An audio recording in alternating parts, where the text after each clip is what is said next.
Eleanor Hayes did not cry when Thomas Whitmore looked her over like something he'd ordered by mistake and decided to send back. She stood perfectly still on that sun-scorched platform, gripping the handle of her one-worn suitcase so hard her knuckles turned white, and she did not make a single sound. Not when he walked away. Not when the whispers started. Not when the last train disappeared into the mountains and left her alone with nothing but the hot summer wind and the wreckage of every hope she'd carried for 300 miles. Chapter. If this story is already pulling at your heart, please subscribe to our channel and follow Eleanor's journey all the way to the end, and drop a comment telling us what city you're watching from. I want to see exactly how far this story travels. The letter had arrived on a Tuesday. Eleanor remembered that clearly because Tuesdays were laundry days back in Hester, Missouri, and she'd been standing at the washboard with her arms elbow-deep in cold water when Mrs. Aldrich from the post office came hurrying up the path waving an envelope like it contained news from God himself. Eleanor had dried her hands on her apron. She'd taken the letter. She'd read it twice before she let herself believe a single word of it. Dear Miss Hayes, I am a man of considerable means and honest reputation in the territory of Montana. I have been told by mutual acquaintance that you are a woman of strong character, capable hands, and good sense. I am seeking a wife, not a decoration, but a true partner. A good woman like you deserves a proper home. I believe we might build something fine together if you are willing to make the journey west. All travel expenses will be provided. I await your reply with sincere hope. Yours respectfully, Thomas Whitmore.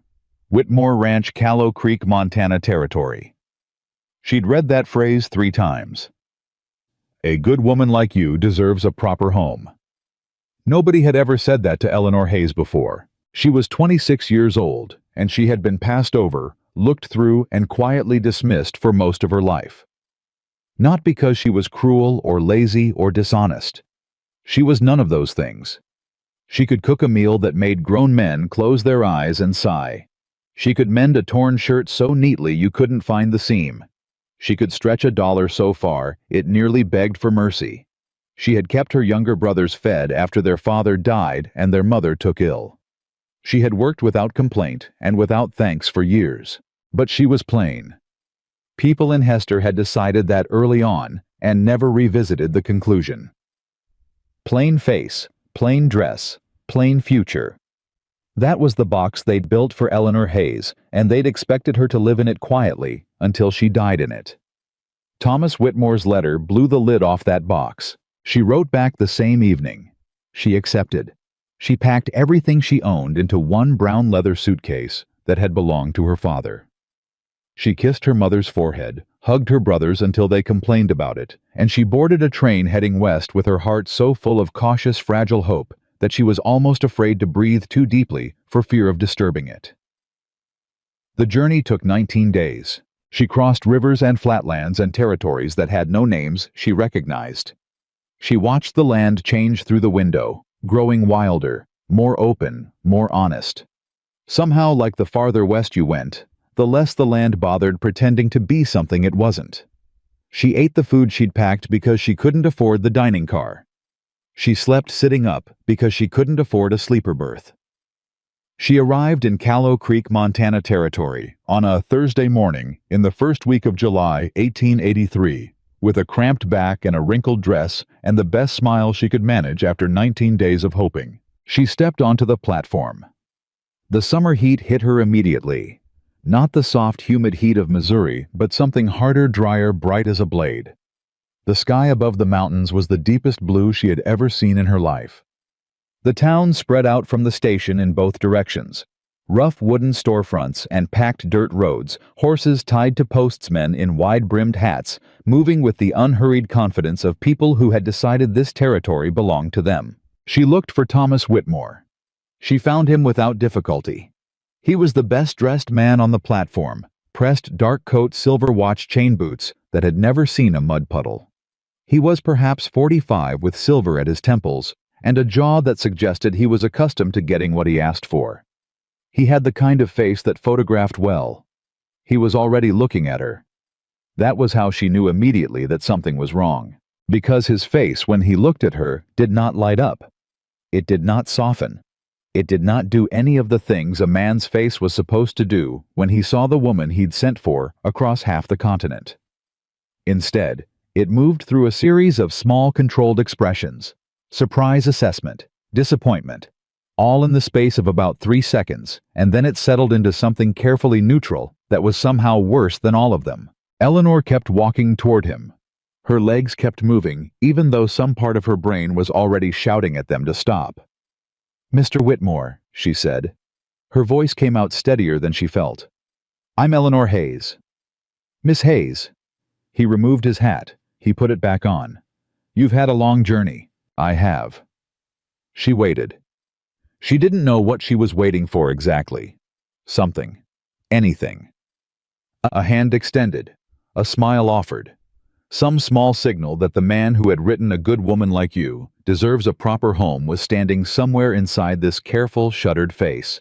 She didn't find it. What she found instead was Thomas Whitmore's eyes moving slowly, deliberately, with the kind of thorough attention that made her skin feel like it was being catalogued from the top of her head to the worn toes of her shoes and back up again. The whole survey took perhaps 4 seconds. It felt longer. Then he said quietly enough that only she could hear it, "I thought you would look different." The words landed the way cold water does sudden shocking, taking the breath clean out of her. "I beg your pardon," she said. "Your letters were very well written." He said it like that was a consolation. Like good penmanship might offset whatever deficiency her face and figure had revealed. "I formed a certain impression." Eleanor stared at him. An impression of what exactly? He didn't answer that directly.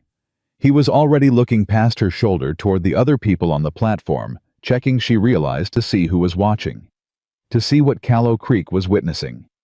Thomas Whitmore standing on a train platform, receiving a woman who did not meet his expectations. "I think," he said slowly, still not looking at her, "that there may have been a misunderstanding about the nature of this arrangement." The air went out of Eleanor's lungs. She had time to think clearly and precisely. "He means he doesn't want me." Not as a thought born of self-pity, but as a plain, factual observation. He had looked at her and made a decision, and was now trying to find words that made him sound less like the man who was about to leave a woman stranded alone in a territory she had never set foot in before.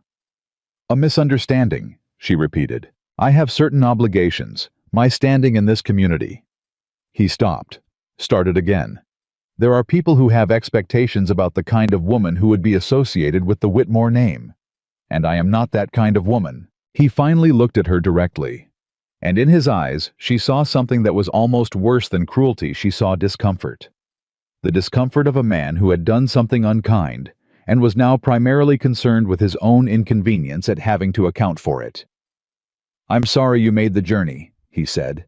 "I'll see that you're provided with funds for a return ticket." Then he replaced his hat, straightened his coat, and walked away across the platform with the slow, deliberate steps of a man who had concluded his business. Eleanor didn't move. The platform around her was not empty. There were perhaps a dozen people nearby, townsfolk who had come to collect parcels, a family greeting a relative, the station master sorting mail. They had all heard enough. She could tell by the way conversations had paused and eyes had cut toward her before cutting diplomatically away. The whispers started almost immediately. She heard fragments. "Sent for her all the way from Missouri. And well, you can see why he," and a low female laugh that made Eleanor's face go hot from her collar to her hairline. She stood there, and she breathed. She breathed slowly, and she did not cry. She absolutely refused to cry on this platform in front of these strangers who had already decided what she was. She gripped the handle of her father's suitcase until her fingers ached, and she breathed, and she told herself to think. Think. You have always been able to think. She had perhaps $7 left after the train fare. She did not know a single person in this territory. The train she'd arrived on was already gone. She'd heard it pulling away from the platform, while Thomas Whitmore was still talking, which meant the next one heading east wouldn't come until tomorrow morning at the earliest. She needed somewhere to sleep tonight. She needed food.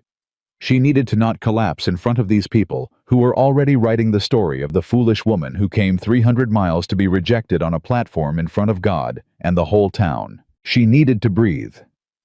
"Any man who leaves a woman standing alone like that," said a voice, "isn't worth the trouble of watching him go." Eleanor turned. Howe was standing about 10 feet away, leaning against one of the platform posts, with his arms crossed and his hat tilted forward against the summer glare. He was tall, genuinely tall, the kind of tall that wasn't about posture, but about the actual length of his bones.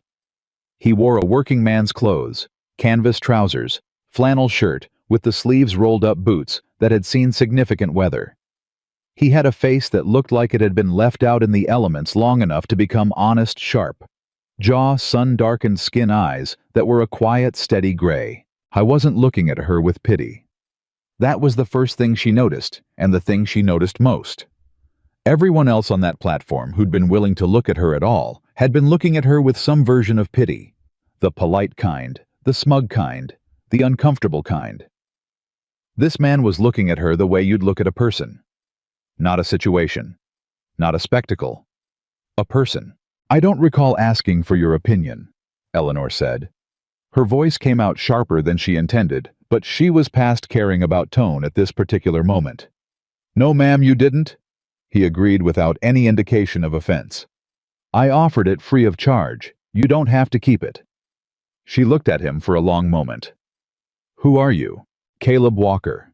He touched the brim of his hat. "I run a cattle operation about 8 miles north of here up in the mountain range. I was in town to pick up supplies." "And you felt the need to comment on my business." "I felt the need to say something true out loud," he said, "because there were a lot of other people on this platform saying things that weren't true, at least not in the ways that matter." Eleanor's jaw tightened.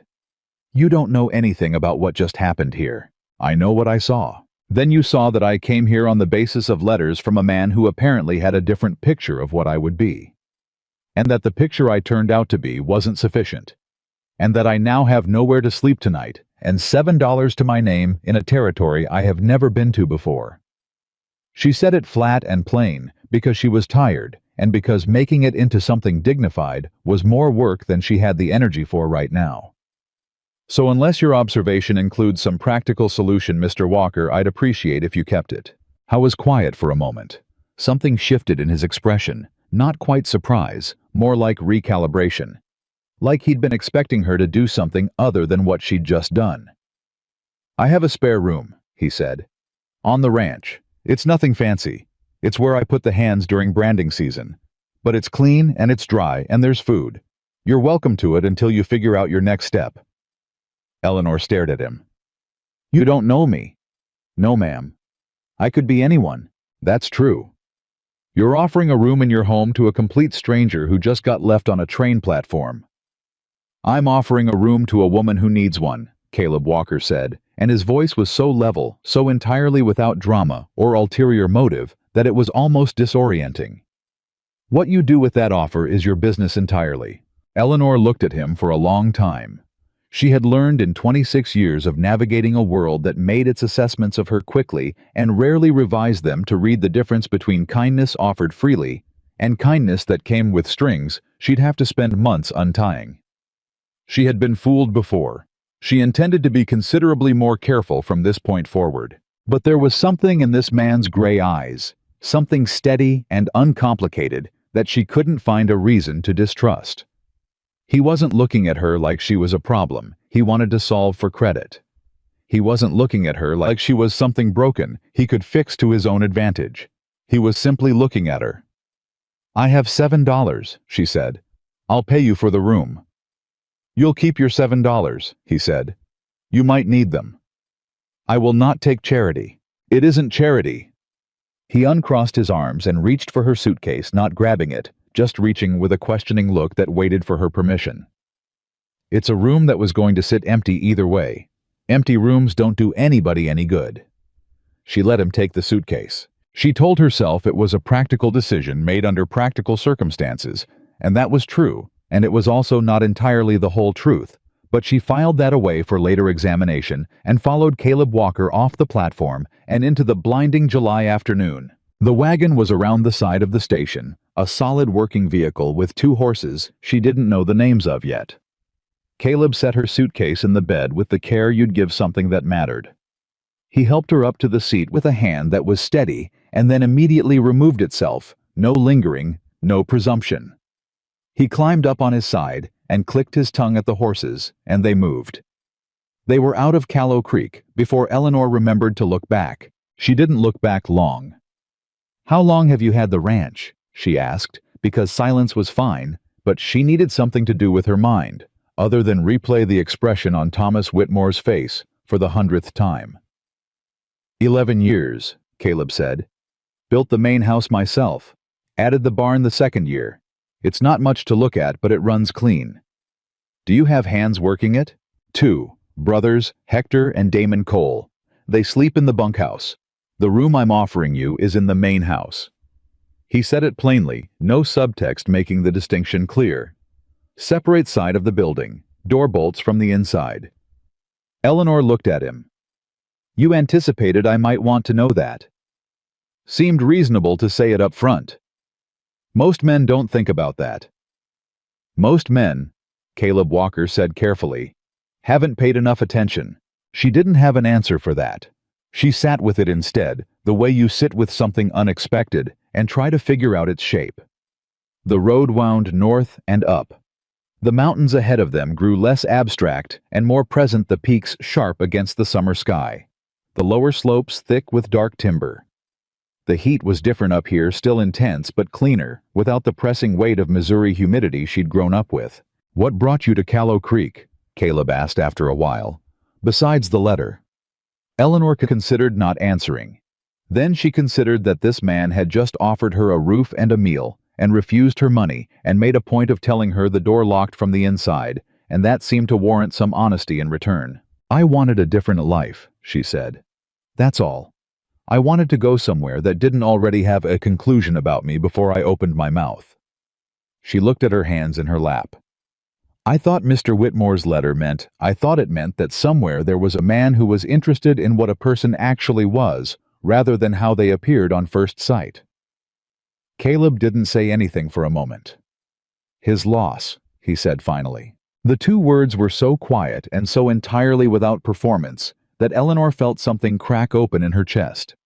Not painfully, but the way ice cracks in early spring, the way things break apart to let movement happen again.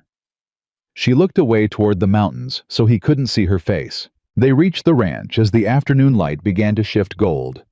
She saw it before they fully arrived. A main house built from timber and stone, with a wide covered porch.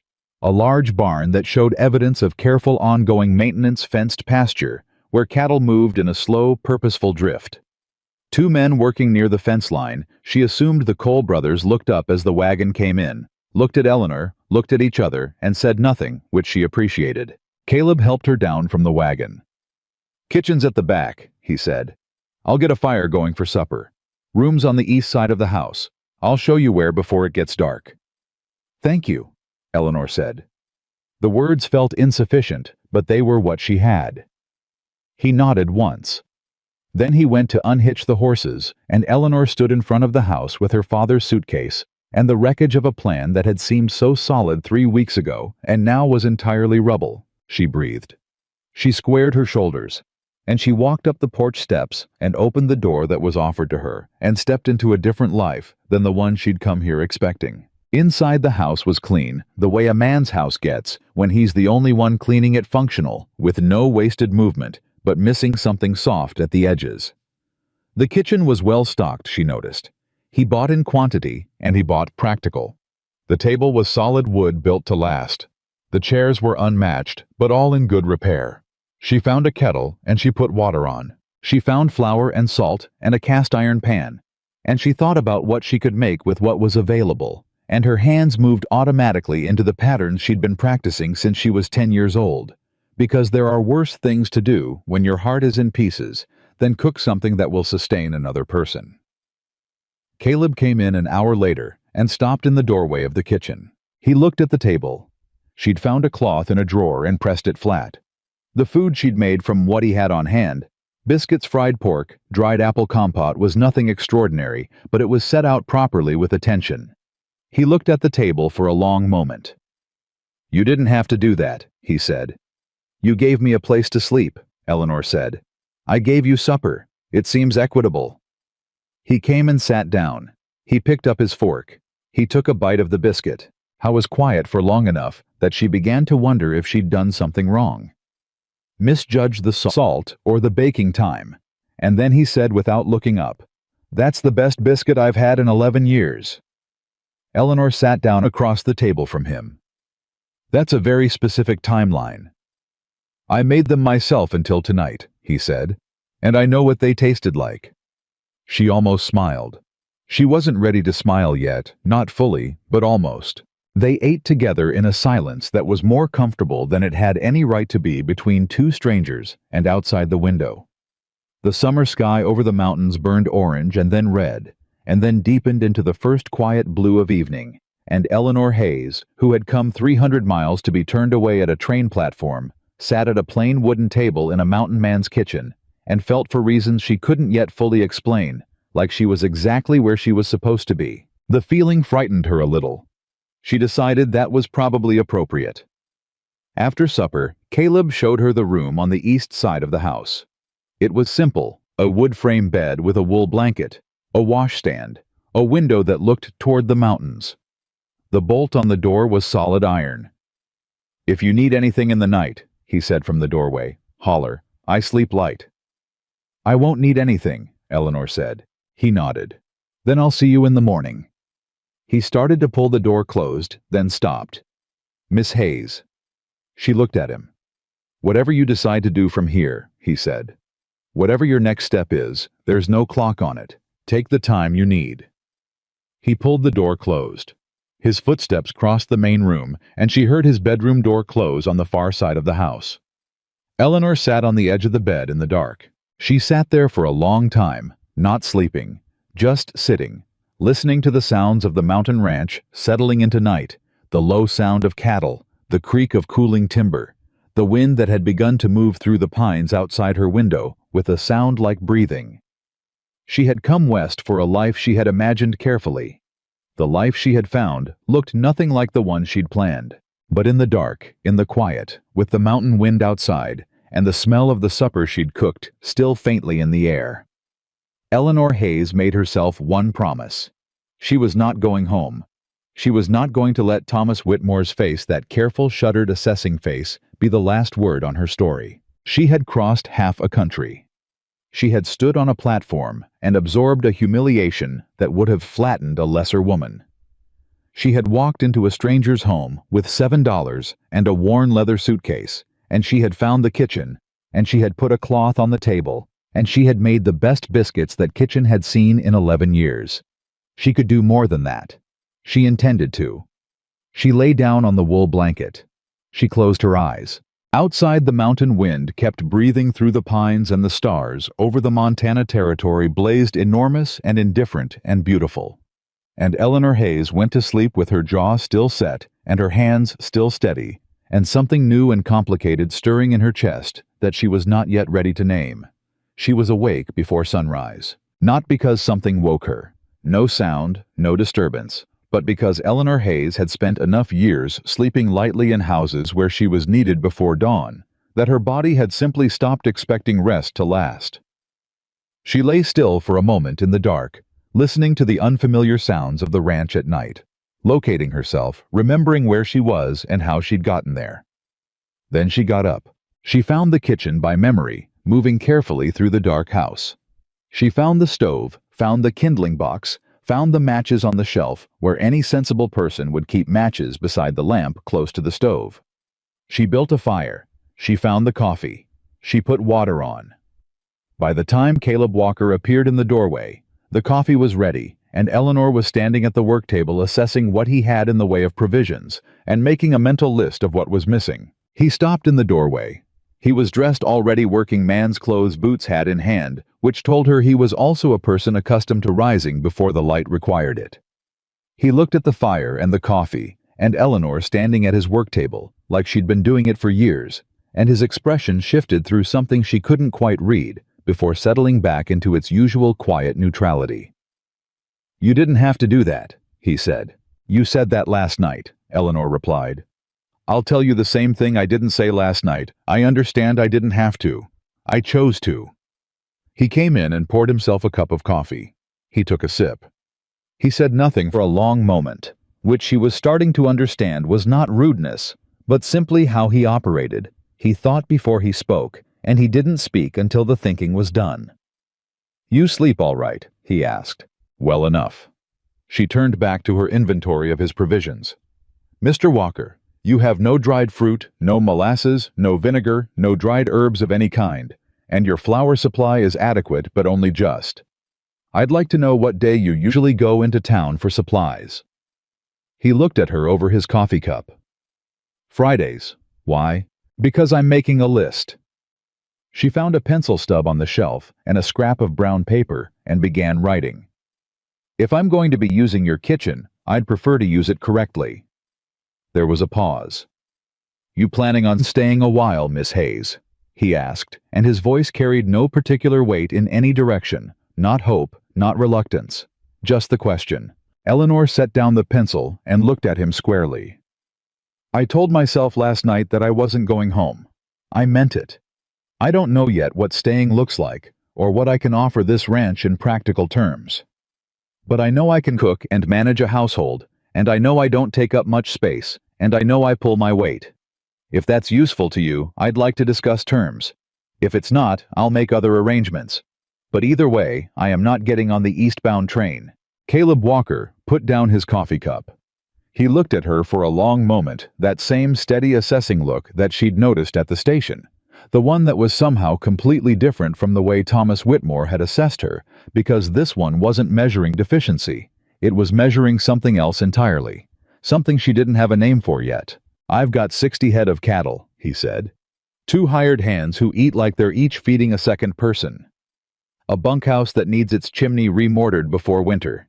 A root cellar that nobody's properly organized since I built this place.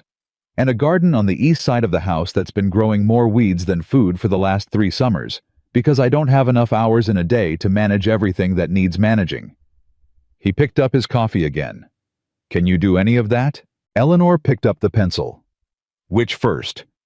Something moved in the corner of his mouth. Not quite a smile. Something in the neighborhood of one. "Garden," he said, "before it's a total loss." That was how Eleanor Hayes's first morning on the Walker Ranch began. Not with terms negotiated or wages discussed, or any of the formal arrangements she'd half expected, but with a cup of coffee and a list, and a man who communicated primarily by saying things that were direct and true, and expected you to respond in kind. She found she didn't mind that at all. The Cole brothers arrived from the bunkhouse shortly after sunrise. Hector was there, broad-shouldered, dark-haired, with a mustache and the weathered hands of a man who'd been working cattle since before he was fully grown. Damon was younger by perhaps 3 years, lighter in build, with a quick, watchful face and eyes that missed very little.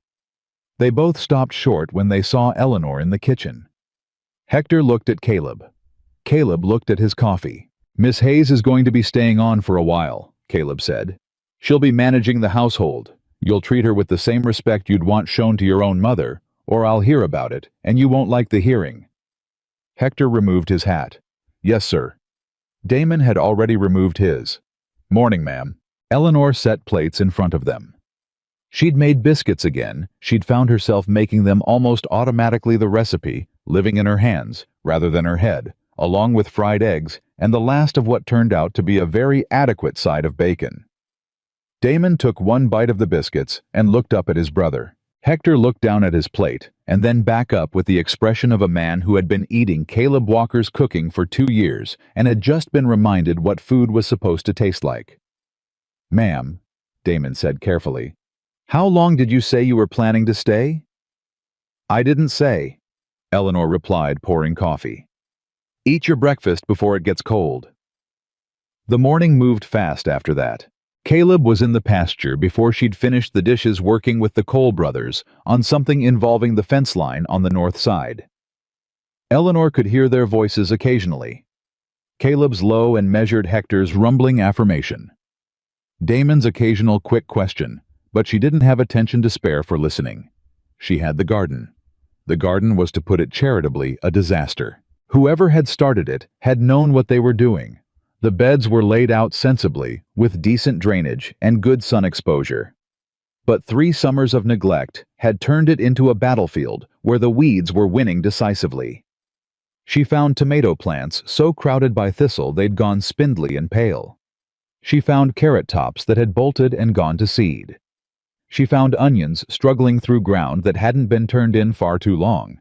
She got on her knees and she went to work. She worked through the morning heat, without stopping, pulling and turning and transplanting and muttering under her breath about what could be saved and what was a lost cause, and which of the weeds were the kind that came back twice as determined if you didn't get the root. Her hands were black with dirt by 8 o'clock. Her back was aching by 9. She didn't stop. At some point she became aware that she wasn't alone. She looked up from a particularly stubborn thistle root and found Caleb standing at the edge of the garden watching her. Not in a way that felt like surveillance, more the way a person stops and looks when they see something they weren't expecting. "You've been at that for 3 hours, he said. "Yes." She went back to the thistle. "In the full sun." "I'm aware of where the sun is, Mr. Walker." Howe was quiet for a moment. Then he crouched down on the other side of the bed and pulled up a thistle of his own. Just like that, without asking, without making a thing of it. They worked side by side for a while without speaking. "These tomatoes can probably be saved," Eleanor said eventually. "If they get enough water and light now, they'll catch up. The carrots are a loss. The onions are borderline."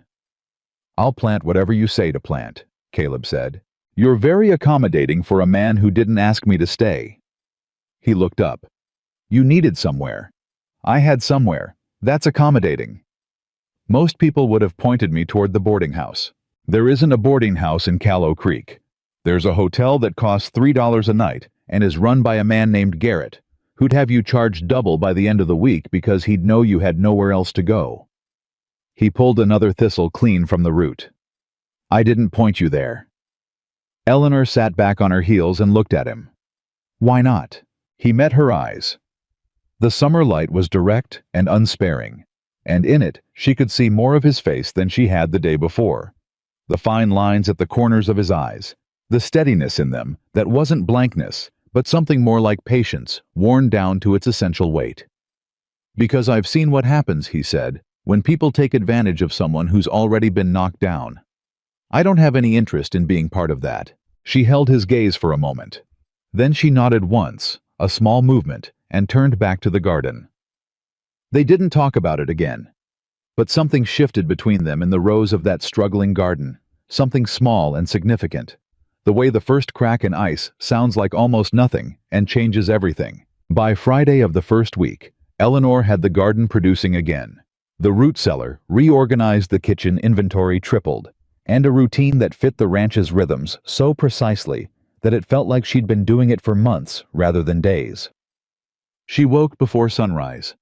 She had coffee ready when Caleb came in. She managed 3 meals a day for 4 people on a budget that would have made her Missouri neighbors weep with envy, and produced food that made Hector Cole look genuinely emotional at least twice. She was good at this. She'd always been good at it. That was the particular cruelty of the box people had built for her in Hester. She had always been capable and organized and excellent at the practical business of keeping people fed and housed and comfortable, and not one person had thought to wonder whether she might deserve more than a quiet life being useful to people who barely noticed her. On this ranch, people noticed. Damon asked her on Wednesday if she could teach him to make biscuits, because he explained earnestly he planned to homestead his own land eventually, and a man who could feed himself had an advantage. She taught him. He was a poor student, but enthusiastic. Hector thanked her for supper every single evening, with a gravity that suggested he meant it as a genuine expression of gratitude, rather than politeness, which Eleanor found she was moved by in ways she didn't examine too closely. And Caleb.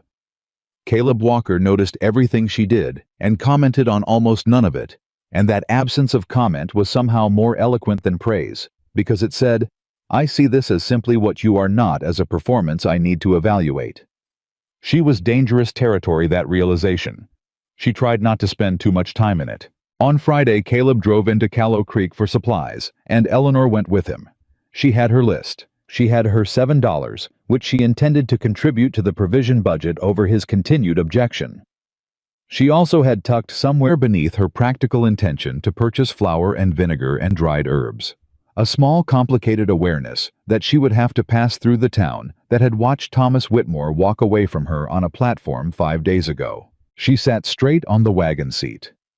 Caleb didn't say anything until they were nearly to town, and then he said, "If anyone says something that needs answering, you don't have to answer it." "I'm aware. I meant I'll answer it." Eleanor looked at him sharply. "Mr. Walker, I have been answering for myself since I was 16 years old. I don't require a spokesman."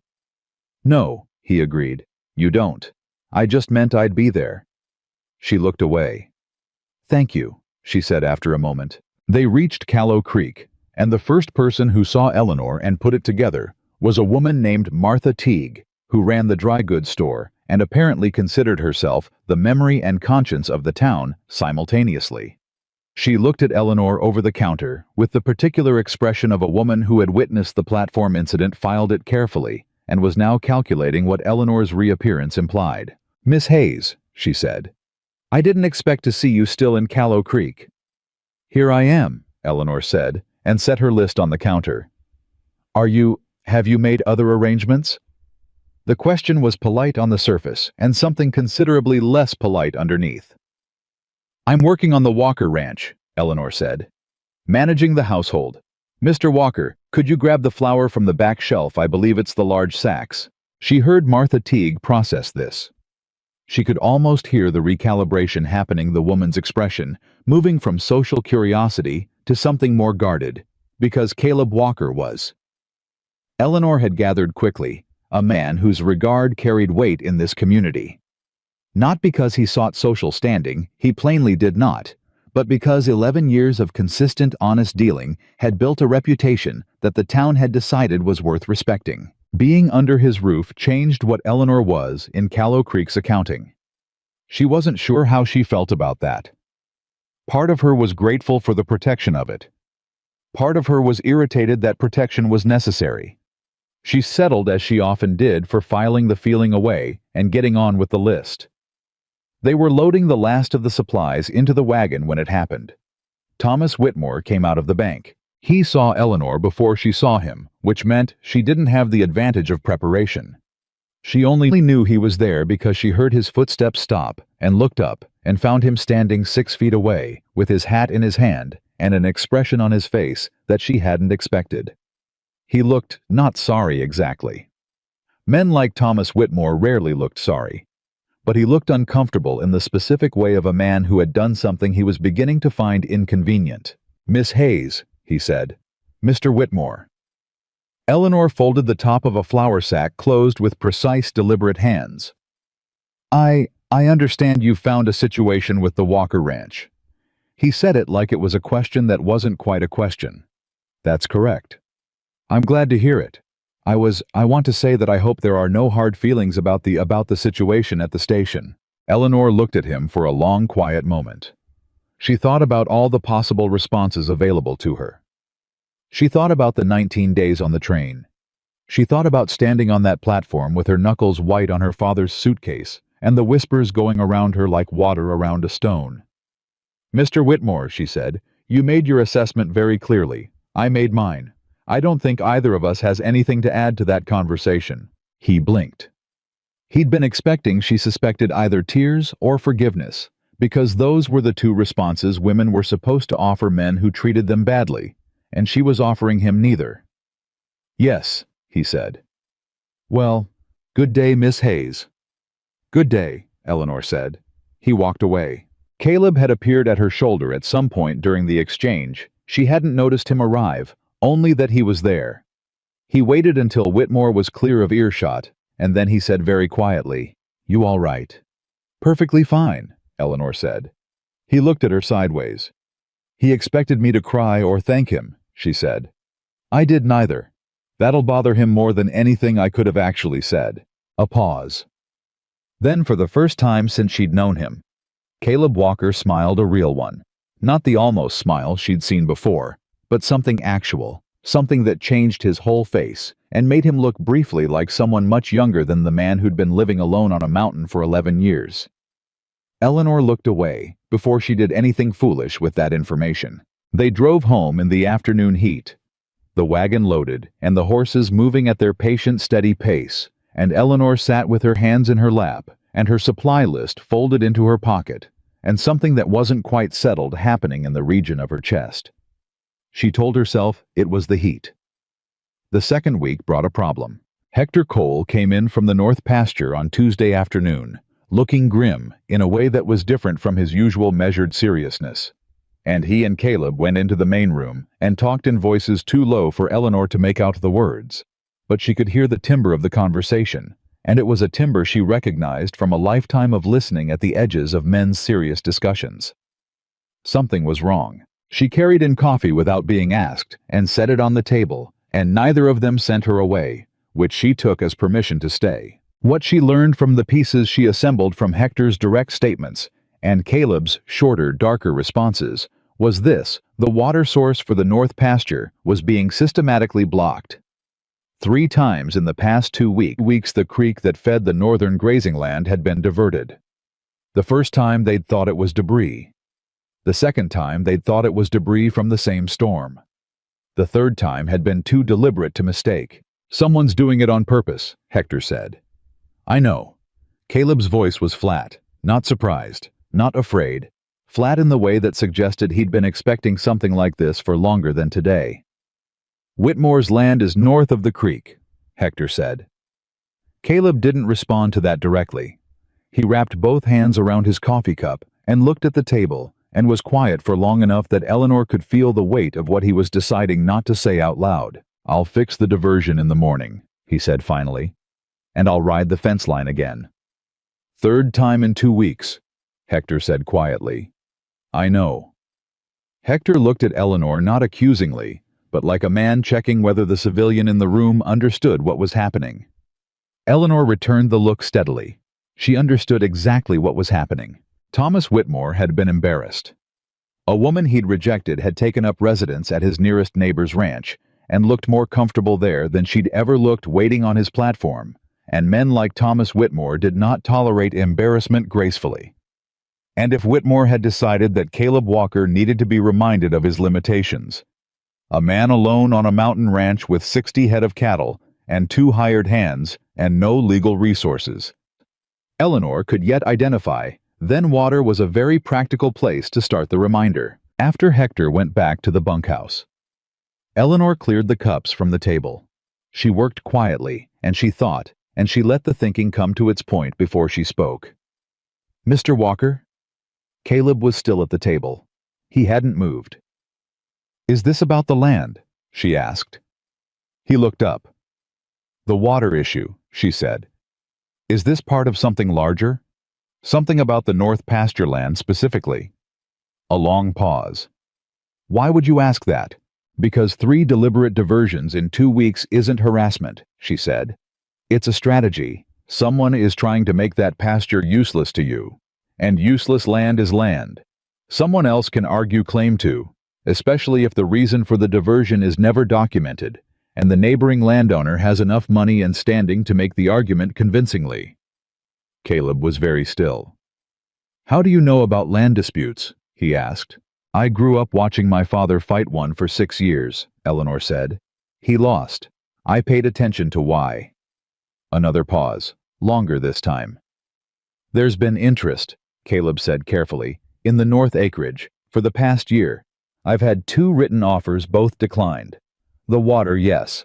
If the cattle can't graze the north pasture through summer, I'll have to reduce the herd. A smaller operation is a more vulnerable one." "And you have no documentation of the diversions?" "No." "You do now," Eleanor said. "I'm writing it down. Date, time, extent of diversion, estimated impact. If it happens again, I'll have a record that goes back to the beginning. That's not nothing in a territorial court." Caleb looked at her across the table with an expression she couldn't entirely decipher. It wasn't surprise exactly. It was something more like recognition, like a man seeing something come into focus that had been blurry at the edges. "Miss Hayes," he said. "You gave me a roof," she said. "I'll give you what I'm able to." She found paper. She wrote down everything Hector had said, and the 2 previous incidents as Caleb recounted them from memory dates, locations, what they'd found, how it had been remedied. She made 2 copies. One she kept in the kitchen where she could add to it. One she gave to Caleb. He held it in his hands for a moment before folding it and putting it in his coat pocket. I didn't say thank you. But the way he held the paper carefully like it mattered said it for him. The 3rd week changed things. Not dramatically. Not the way a gunshot changes things, or a fire changes things. The way a season changes gradually, then all at once, and when you looked back, you couldn't point to the exact day it happened. Eleanor had been mending one of Caleb's work shirts. She'd found it at the bottom of a trunk torn along the shoulder seam and folded away like something given up on. And she was sitting on the porch in the late evening working on it when Caleb came and sat in the other chair. He had a cup of coffee even at this hour, which told her something about the relationship between him and sleep. He sat and she mended, and the mountain dark came on around them with its enormous stars and its clean-smelling wind. "Why'd you come west?" he asked after a while. "I told you, I wanted a different life." "What kind of different?" She considered. "The kind where someone saw me before they decided what I was." She pulled the thread through. "Where I was allowed to be more than what was convenient." He was quiet for a moment. "What made you think Montana would be that Thomas Whitmore's letter?" She laughed a little, not a happy sound but a real one. "Which turned out to be based on the misunderstanding about what kind of person I was, which is almost funny when you think about it." "It isn't funny." "No," she agreed. "It isn't." She finished a row of stitching. "What about you? You said you built this place 11 years ago. You were what, 27? 26. That's young to decide to live alone on a mountain." The silence that followed was a different kind of silence than the ones they'd shared before, heavier with something under it. "I didn't come up here to be alone," Caleb said finally. "I came up here with my wife." Eleanor's hands stilled on the mending. "She died," he said. "Second winter. Fever came fast." He looked out at the dark. "I built the house for 2 people. I've been living in it alone for 9 years. Eleanor sat very still. She understood suddenly why the house had felt the way it did when she walked into it, clean and functional, and carefully maintained and utterly absent of warmth. Not because Caleb Walker was a cold man, but because he was a man who had loved someone and lost her, and had spent 9 years not letting himself fill the space she'd left. "I'm sorry," she said. "Don't be." Then after a moment, "I mean, yes, thank you.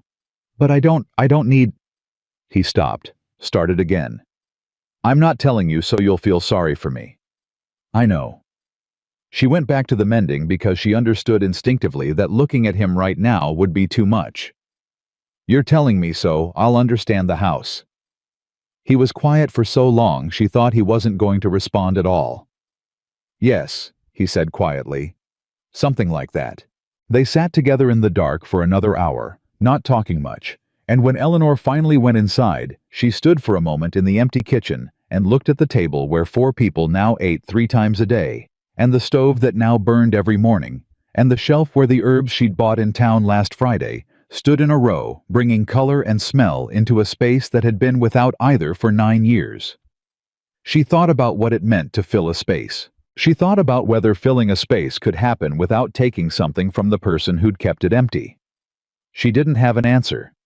But she was still asking the question, which was more than she'd expected of herself 2 weeks ago on a train platform, with her knuckles white and her heart in splinters. She was still asking it on Friday morning, when Damon Cole came running in from the north pasture faster than she'd ever seen either of the brothers run, and burst through the kitchen door with his hat gone and his face the color of old ash, and said, "Ma'am, there's men on the north fence, 4 of them, armed." Eleanor put down what she was holding.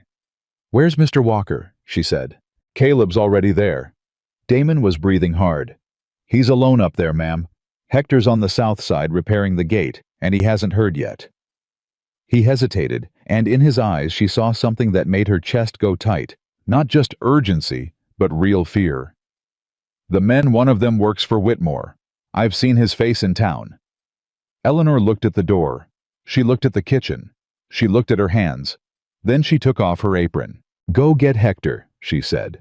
Now, I'm going to the north fence. Ma'am, you can't. I'm going, she said, and the tone of her voice closed the argument so decisively that Damon blinked and simply nodded and ran. Eleanor walked out of the kitchen and across the yard and toward the north pasture, with her heart hammering and her chin level, and her mind working through everything she knew about land disputes and armed men, and what documentation could and couldn't do when the situation moved faster than paperwork. She had been on this ranch for 3 weeks. She had come here with nothing. But she was not.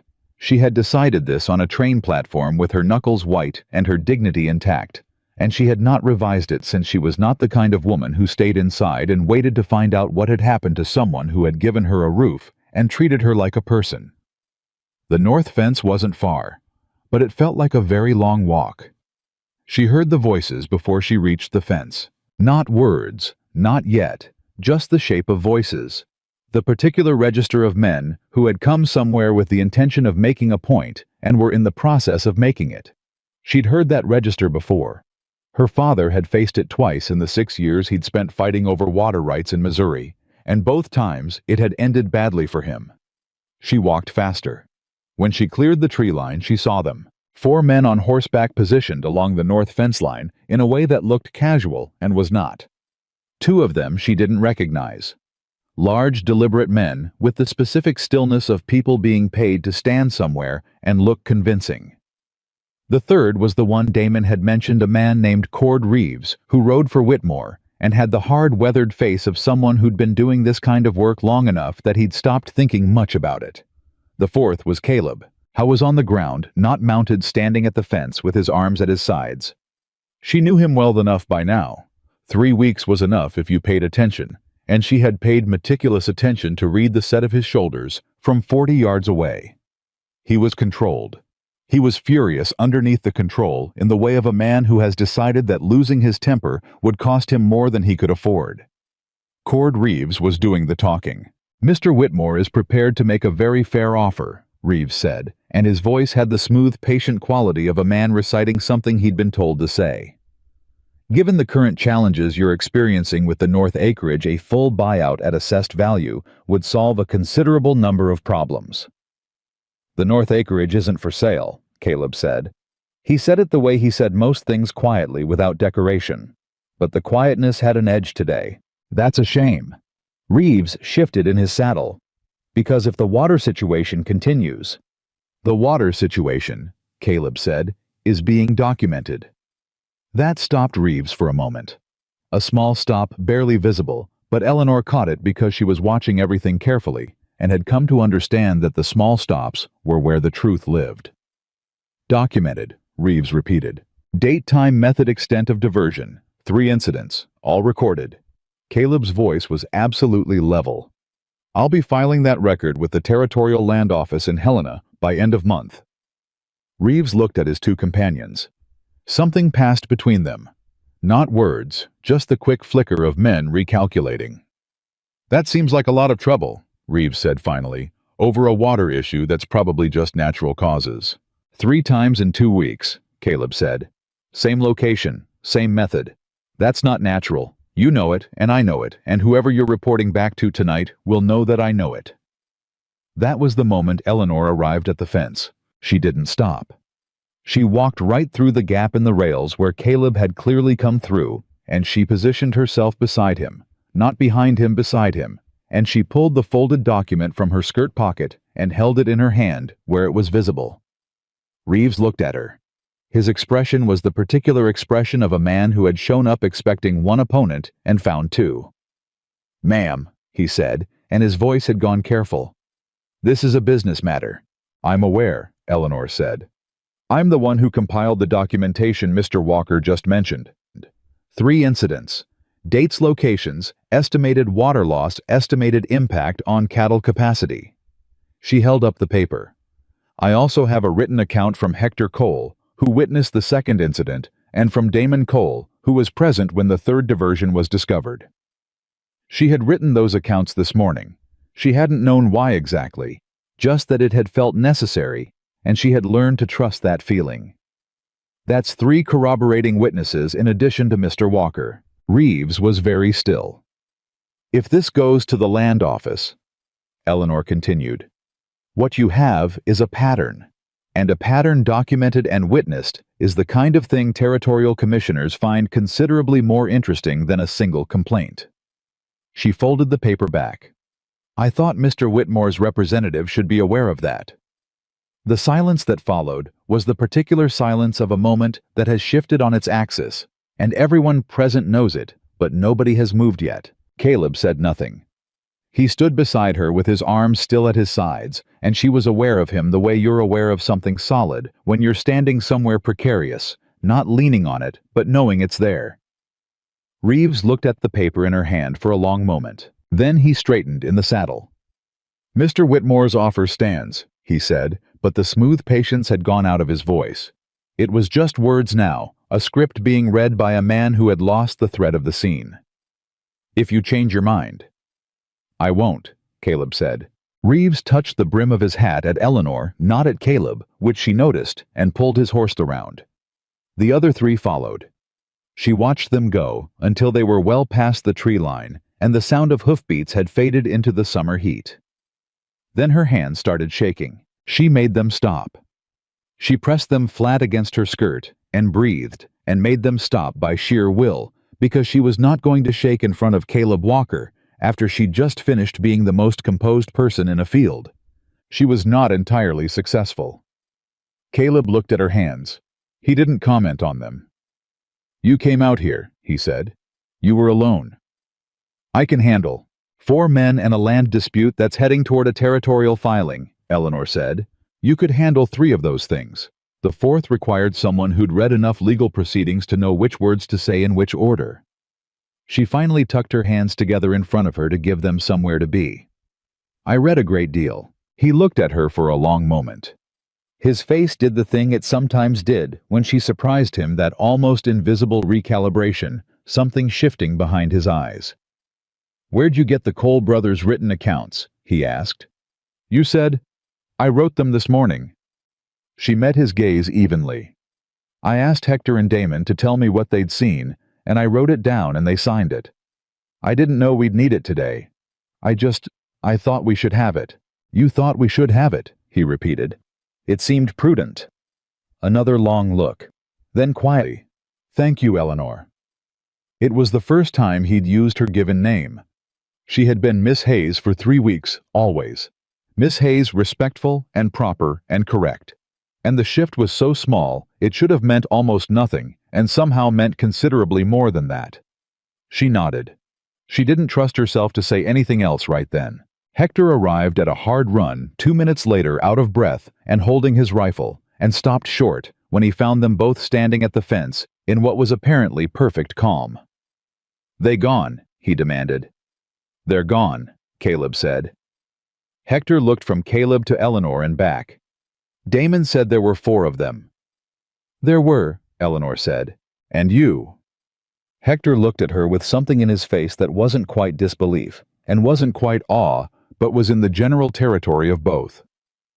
Damon said you just walked out here. Someone had to, Eleanor said. Hector stood there for a moment processing this. Then he put his rifle down and took his hat off and held it against his chest. Ma'am, he said solemnly, you are something else entirely. Eleanor permitted herself a small smile. I'm going to start lunch. She walked back to the house with her hands steady and her spine straight and the document folded back in her pocket, and she didn't let herself think about what had just happened until she was safely alone in the kitchen with the door closed and the fire going. And then she sat down in the chair by the stove for exactly 2 minutes and allowed herself to feel the full weight of it. The fear she hadn't shown the shaking. She'd controlled the specific terror of walking toward 4 armed men on horses, because the alternative was staying inside while something happened to the one person in this territory who had treated her like she was worth something. 2 minutes. Then she stood up and started lunch. That evening, after the Cole brothers had retired to the bunkhouse and the kitchen was quiet, Caleb came and stood in the doorway with his arms crossed and a look on his face that she'd come to recognize as his version of having something to say and taking the time to find the right words for it. She waited. Whitmore isn't going to stop, he said. I know. The documentation helps, but a man with enough money and enough motivation can work around documentation if he's patient and the law is slow. Then we need the law to move faster, Eleanor said. She'd been thinking about this all afternoon through lunch and the afternoon chores and the supper she'd made almost without conscious attention because her mind was working a different problem. The Territorial Land Commissioner's Office handles water rights disputes. If you file before Whitmore does, you control the narrative. She turned from the stove. Do you have your original land grant papers? Your water rights documentation from when you filed the claim? In the strongbox, yes. I'd like to look at them. He brought them out without hesitation, which told her something about how far they'd come from the man who'd offered a stranger a spare room and carefully told her the door locked from the inside. He spread the documents on the kitchen table, and Eleanor bent over them and read carefully, tracing the language with one finger, the way her father had taught her.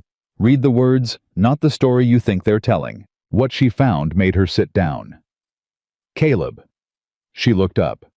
Your water rights document the creek that feeds the north pasture. It says here the water access was established in 1871. When did Whitmore buy his land? Caleb's eyes sharpened. 73. So his land was purchased 2 years after your water rights were established and recorded? Yes. Then any diversion of that creek constitutes interference with a prior legal claim. She pressed her finger to the relevant line. This isn't a dispute between equal parties. This is a violation of an established right. The language here, Caleb, this is very clear. If this goes to a territorial commissioner with your documentation and the dates of the 3 diversions. Whitmore isn't just going to lose the North Acreage dispute. He's going to be facing potential legal action for the interference. Caleb stood very still over the documents. He read the passage she was pointing to. He read it again.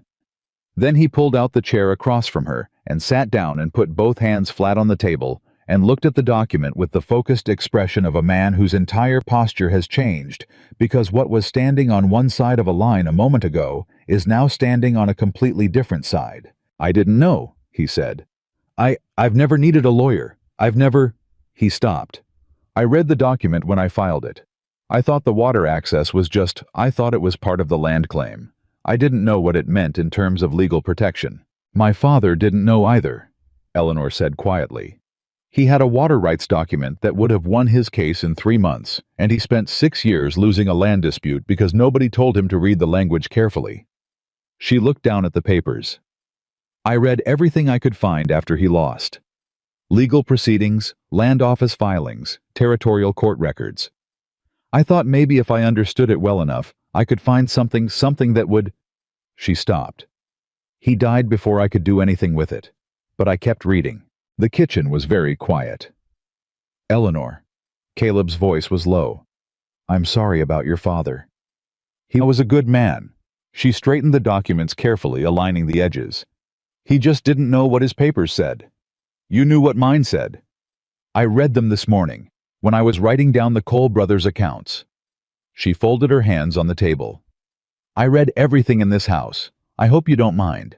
He looked at her for a long moment, and the look was the same one he'd had in the garden on that first morning and at the platform in Callow Creek. And tonight, when he'd said her name for the first time, that look of a man who has stopped being surprised and started simply watching with the particular attention of someone who has realized they are in the presence of something that keeps revealing itself to be more than he expected. I don't mind, he said. She filed the territorial claim 2 days later. Caleb drove her to Callow Creek to the small office of the Territorial Land Commissioner's local representative, a tired-looking man named Avery Birch, who spent most of his professional life dealing with mining claims and grazing disputes, and seemed genuinely startled when Eleanor set a complete documented legally cited water rights interference complaint on his desk and looked at him steadily. This is thorough, Birch said, going through the papers. Yes, Eleanor said. He looked up at her over his spectacles. You write like someone who's read a lot of legal documents. I have. He went back to the papers. The prior claim date is solid, and 3 documented incidents with 2 additional witnesses that's stronger than most of what comes across this desk. He looked at Caleb. Mr. Walker, I'll need to forward this to the commissioner's office in Helena. It'll take 2 to 3 weeks for a response. In the meantime, I'd recommend continuing your documentation of any further incidents." "We will," Eleanor said. Birch looked at her again, then at Caleb, then back at her. "Is this your—" "She manages the ranch household," Caleb said. "She also apparently knows more about territorial water law than I do." Birch almost smiled. "I'll file this today," he said. They walked out of the land office into the July afternoon, and Caleb stopped on the boardwalk and looked out at the street, and Eleanor stood beside him and waited. "What happens now?" he said. "Now we wait," she said. "And we keep documenting. And we don't let Whitmore's men touch that creek again without a witness. And if he sends men again like Friday—" Eleanor looked at him. "Then we go together." He turned his head and looked at her, and there was something in his face right now that was different from anything she'd seen there before, softer than his usual steadiness. Something that had gotten past the careful distance he maintained the way. A gate gets left unlatched, not broken, just open. He looked away before either of them had to do anything about it. "We should get back," he said. "Yes," she said. They got back. The next 2 weeks moved differently. The filing had changed something not in what was happening around the ranch, because Whitmore's pressure didn't stop, but in how Caleb and Eleanor moved through it together. There was no longer any pretense that Eleanor was simply a housekeeper, waiting to decide her next step. She was part of this. She had made herself part of it with documentation and legal filings, and by walking through a gap in a fence toward 4 armed men on horseback because it was necessary. She kept the records. She organized the evidence. She drafted a letter to a lawyer in Helena Caleb's idea, which surprised her, and which she executed carefully, laying out the situation in terms that a legal advocate could act on quickly if the commissioner's response came back needing support. She also kept cooking. She kept the garden. She taught Damon another failed biscuit lesson on a rainy Wednesday afternoon, and laughed properly for the first time since Missouri when he managed to produce something that was genuinely edible, though it required significant charity to call it a biscuit. The laugh surprised her. The ease of it surprised her even more. Caleb heard it from the main room and appeared in the kitchen doorway to find out what had happened. He took one look at the object on the baking sheet and at Damon's expression of cautious pride, and at Eleanor's face, which was still carrying the laughter. And something moved in his expression that he controlled quickly, but not quite quickly enough. She saw it. She looked away. She handed Damon the butter. The evening of the 15th day. After filing, they were on the porch again. They'd developed an evening habit of the porch coffee and quiet, and the mountain dark. When Caleb said with the careful deliberateness of a man who has chosen his moment, "My wife's name was Clara," Eleanor went very still. "She was from Kentucky," he said. "She wanted to come west. She was the one who found this land. I built the house and she had ideas about the garden." He stopped. "She'd have been glad about the garden." Eleanor didn't say anything. She understood with the precision of someone who had learned to read the spaces between his words that this was not a story being told lightly. This was something being given carefully to someone he'd decided could be trusted with it. "She sounds like someone worth grieving," Eleanor said finally. She was. His voice was quiet. I think I've been living like the grieving was the point. Like it was what I owed her." He looked out at the dark. "I'm starting to think she'd have had words about that." "What kind of words?" The edge of his mouth moved. "Clara had plenty of words, most of them direct." He looked at his coffee cup. "She would have liked you. She would have said something about how people who read everything and know about water law and walk toward trouble when they're frightened have no business going unappreciated." Eleanor's heart did something complicated. "I don't need," she started.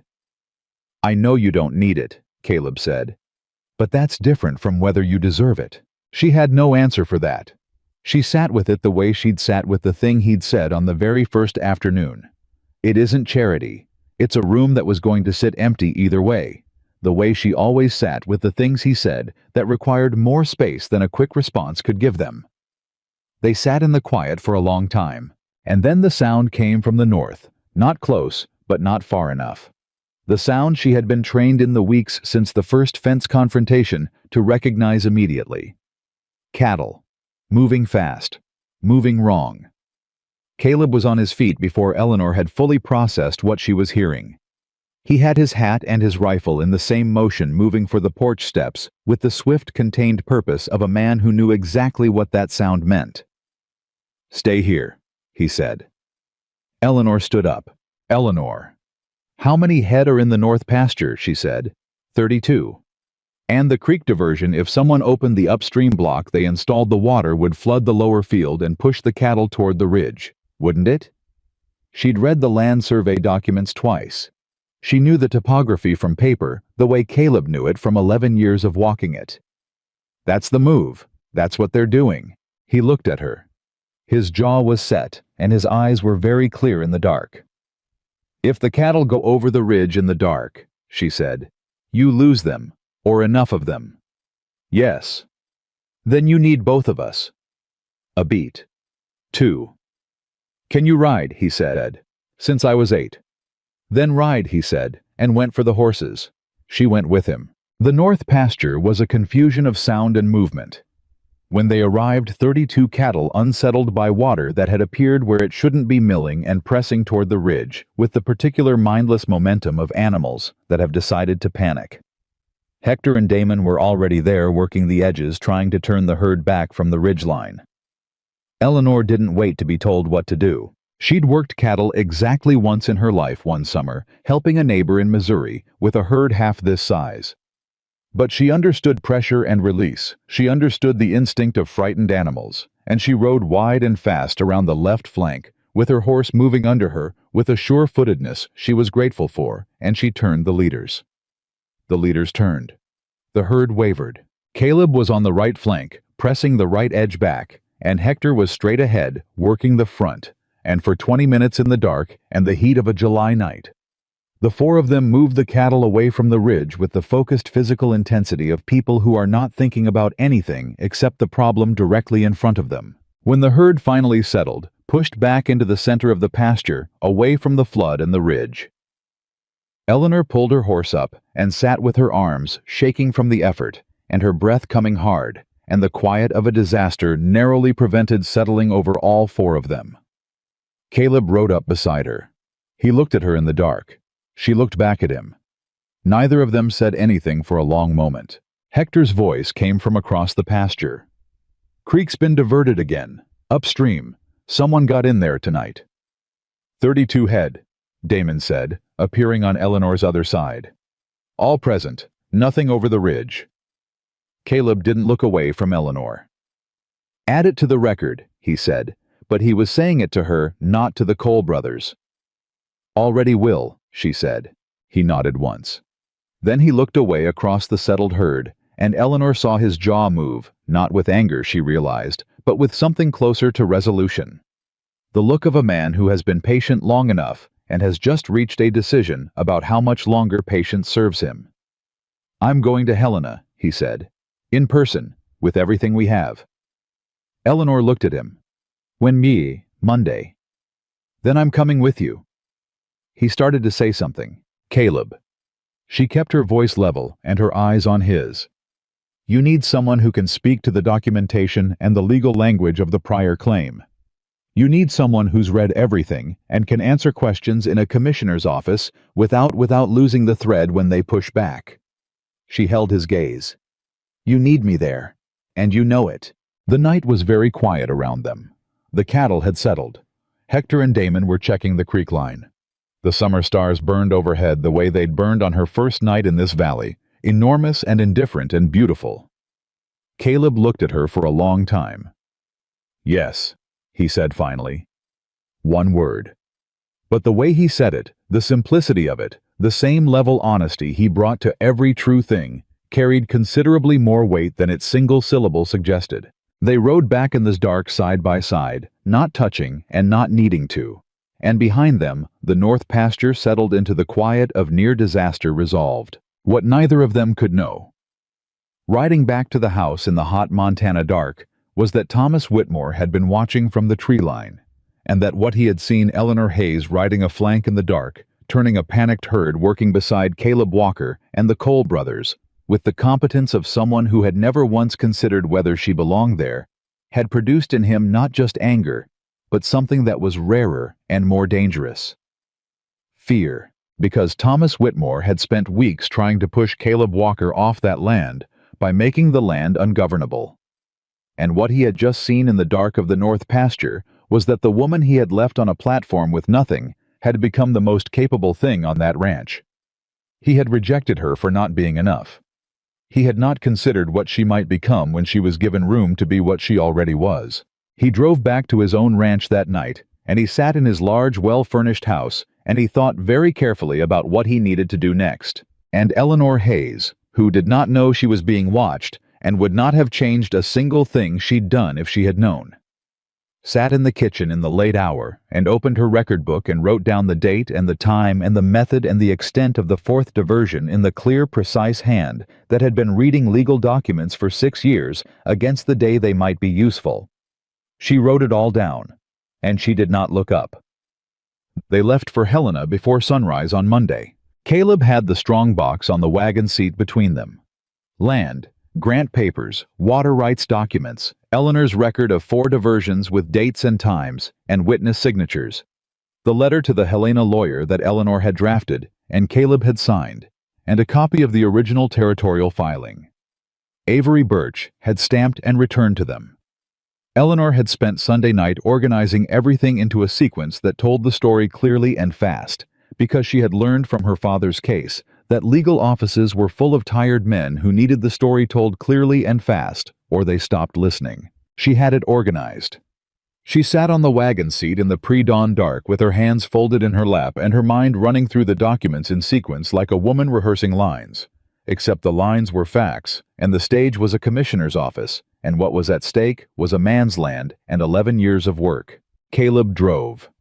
He did not talk much in the early hours, which she'd come to understand was not distance but concentration. He was a man who moved into serious things, quietly gathering himself. They were 2 hours out of Callow Creek when he said, "Tell me again what we lead with." "Prior claim date," Eleanor said without hesitation.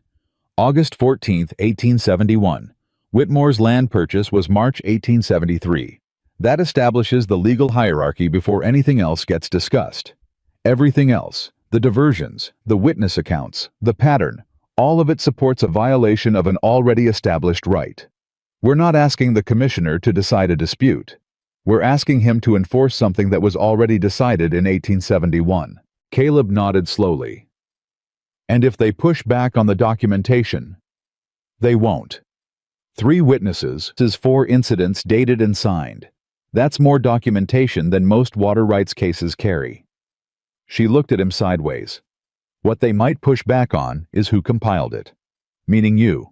Meaning a woman who isn't a lawyer and wasn't an official party to the original claim."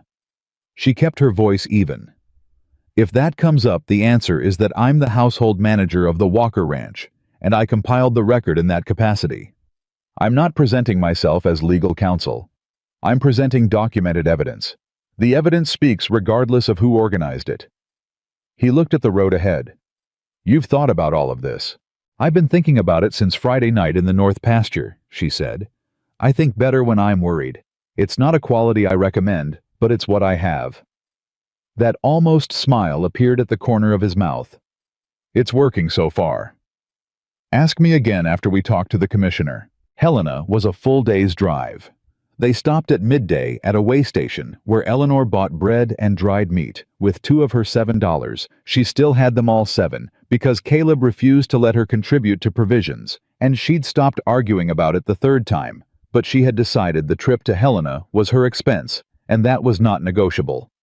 She handed him his portion of the food without comment, and he took it without comment, and they ate on the wagon seat, watching the horses rest, and not talking about the fact that this was the farthest she'd been from the ranch since the day she arrived. "Tell me about your father's case," Caleb said. Eleanor looked at him.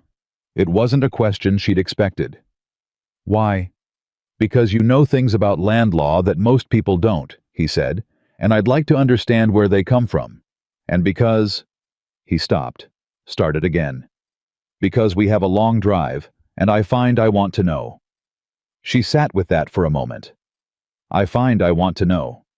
said plainly without apology, the way he said all true things.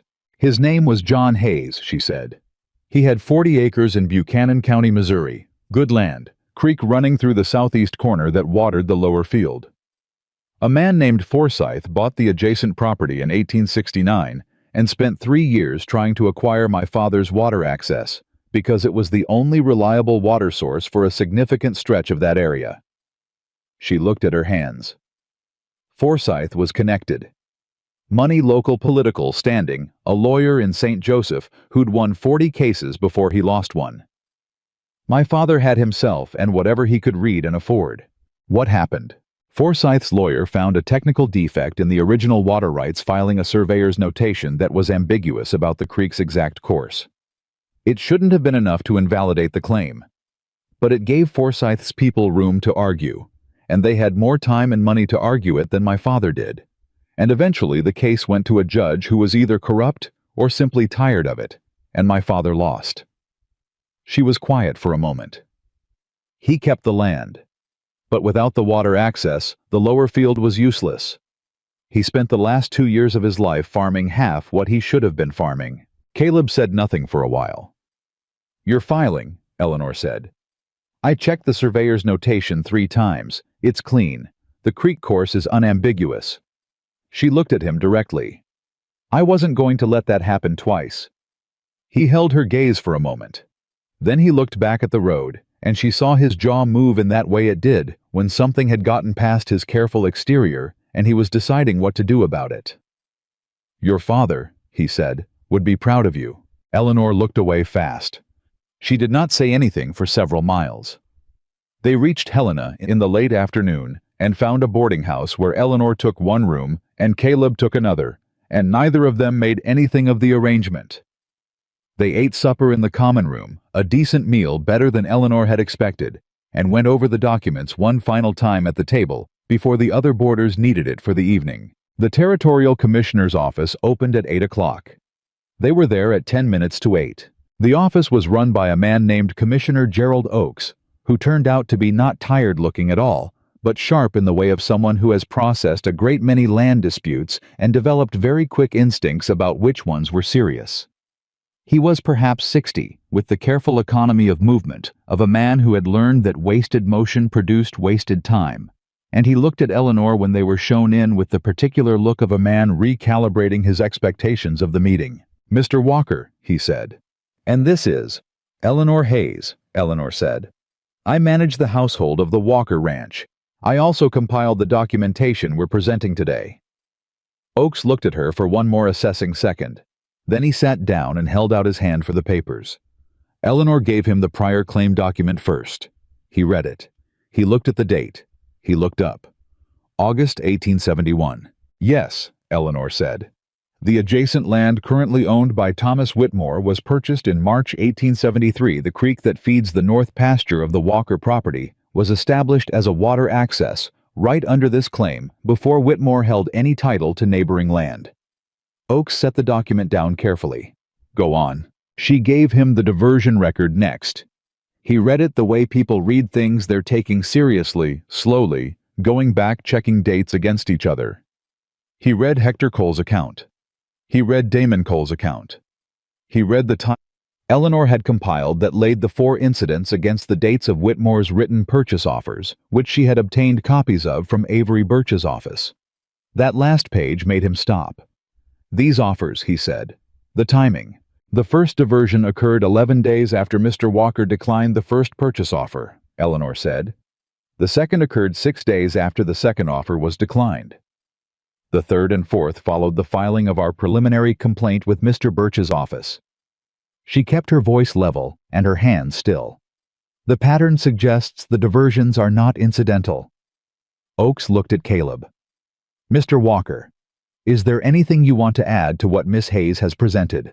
Caleb had been quiet through the whole presentation, which Eleanor had understood was intentional. He was letting the document speak, letting her speak, not interrupting either. "She's presented it accurately," he said. "I'd add that I've been on that land 11 years, and the creek has never naturally diverted in any of those incidents' locations.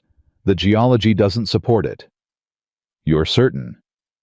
I know my land, Caleb said simply. Oakes sat back. He looked at the papers spread across his desk for a long moment, and the particular quality of his silence told Eleanor things that his words hadn't yet. This was the silence of someone who had reached a conclusion and was arranging how to state it. I'm going to be direct with you, Oakes said. What you've brought me today is one of the cleaner cases of water rights interference I've seen in this office. The prior claim date is solid. The pattern of harassment is documented in a way that most complainants can't manage. And the correlation between the purchase offer rejections and the diversion incidents. He tapped the timeline page. That correlation is going to be very difficult for Mr. Whitmore's legal representation to explain away. Eleanor felt something release in her chest. She kept her face still. What happens next? Caleb asked. I issue a formal cease and desist order against any further interference with the creek on Whitmore's property, Oakes said. That goes out this week. I also open a formal investigation into the 4 documented incidents. If the investigation confirms what this documentation suggests, and I have no reason to doubt it will, we'll be looking at potential penalties under territorial water law. He looked at Eleanor directly. Who drafted the legal framing in this presentation, Miss Hayes? The prior claim argument is, it's structured very specifically. I read a great deal of territorial law, Eleanor said. My father had a water rights case in Missouri. I've been reading legal proceedings since I was 19. Oakes studied her for a moment. Then he said with a dryness that was as close to warmth as his professional manner seemed to go. You might consider making that reading professionally applicable, Miss Hayes. You're wasting it on household management. Eleanor thought of her father's 40 acres. She thought of the 6 years and the judge who was either corrupt or tired. She thought of standing on a train platform with her knuckles white around a worn leather suitcase. I'm not wasting it, she said. They walked out of the commissioner's office into the July morning with a stamped acknowledgement of their filing and Oakes's verbal commitment to the cease and desist order. And Eleanor stood on the boardwalk and breathed the Helena air and felt the specific, complicated relief of someone who has carried something heavy for a long time and has just been allowed to set it down. Caleb stood beside her. You did that, he said.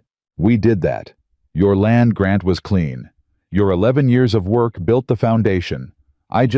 Eleanor. He said it quietly, and it stopped her. You did that. She looked at him. He was looking at her with that open expression the gate left unlatched, the thing behind his eyes that wasn't controlled the way everything else about him was controlled. All right, she said. We both did. He almost argued. Then he didn't. He looked out at the street instead and said in a different register, I'd like to buy you dinner tonight. A proper dinner, not boarding house food. She looked at him. That's not necessary. It isn't necessary, he agreed. I'd like to. She held his gaze for a moment. All right, she said again. They ate at a restaurant on the main street of Helena. A real restaurant with tablecloths and a menu written on a chalkboard and food that was genuinely good, though. Eleanor spent half the meal thinking she could have done better with the sauce on the roasted chicken. She didn't say so.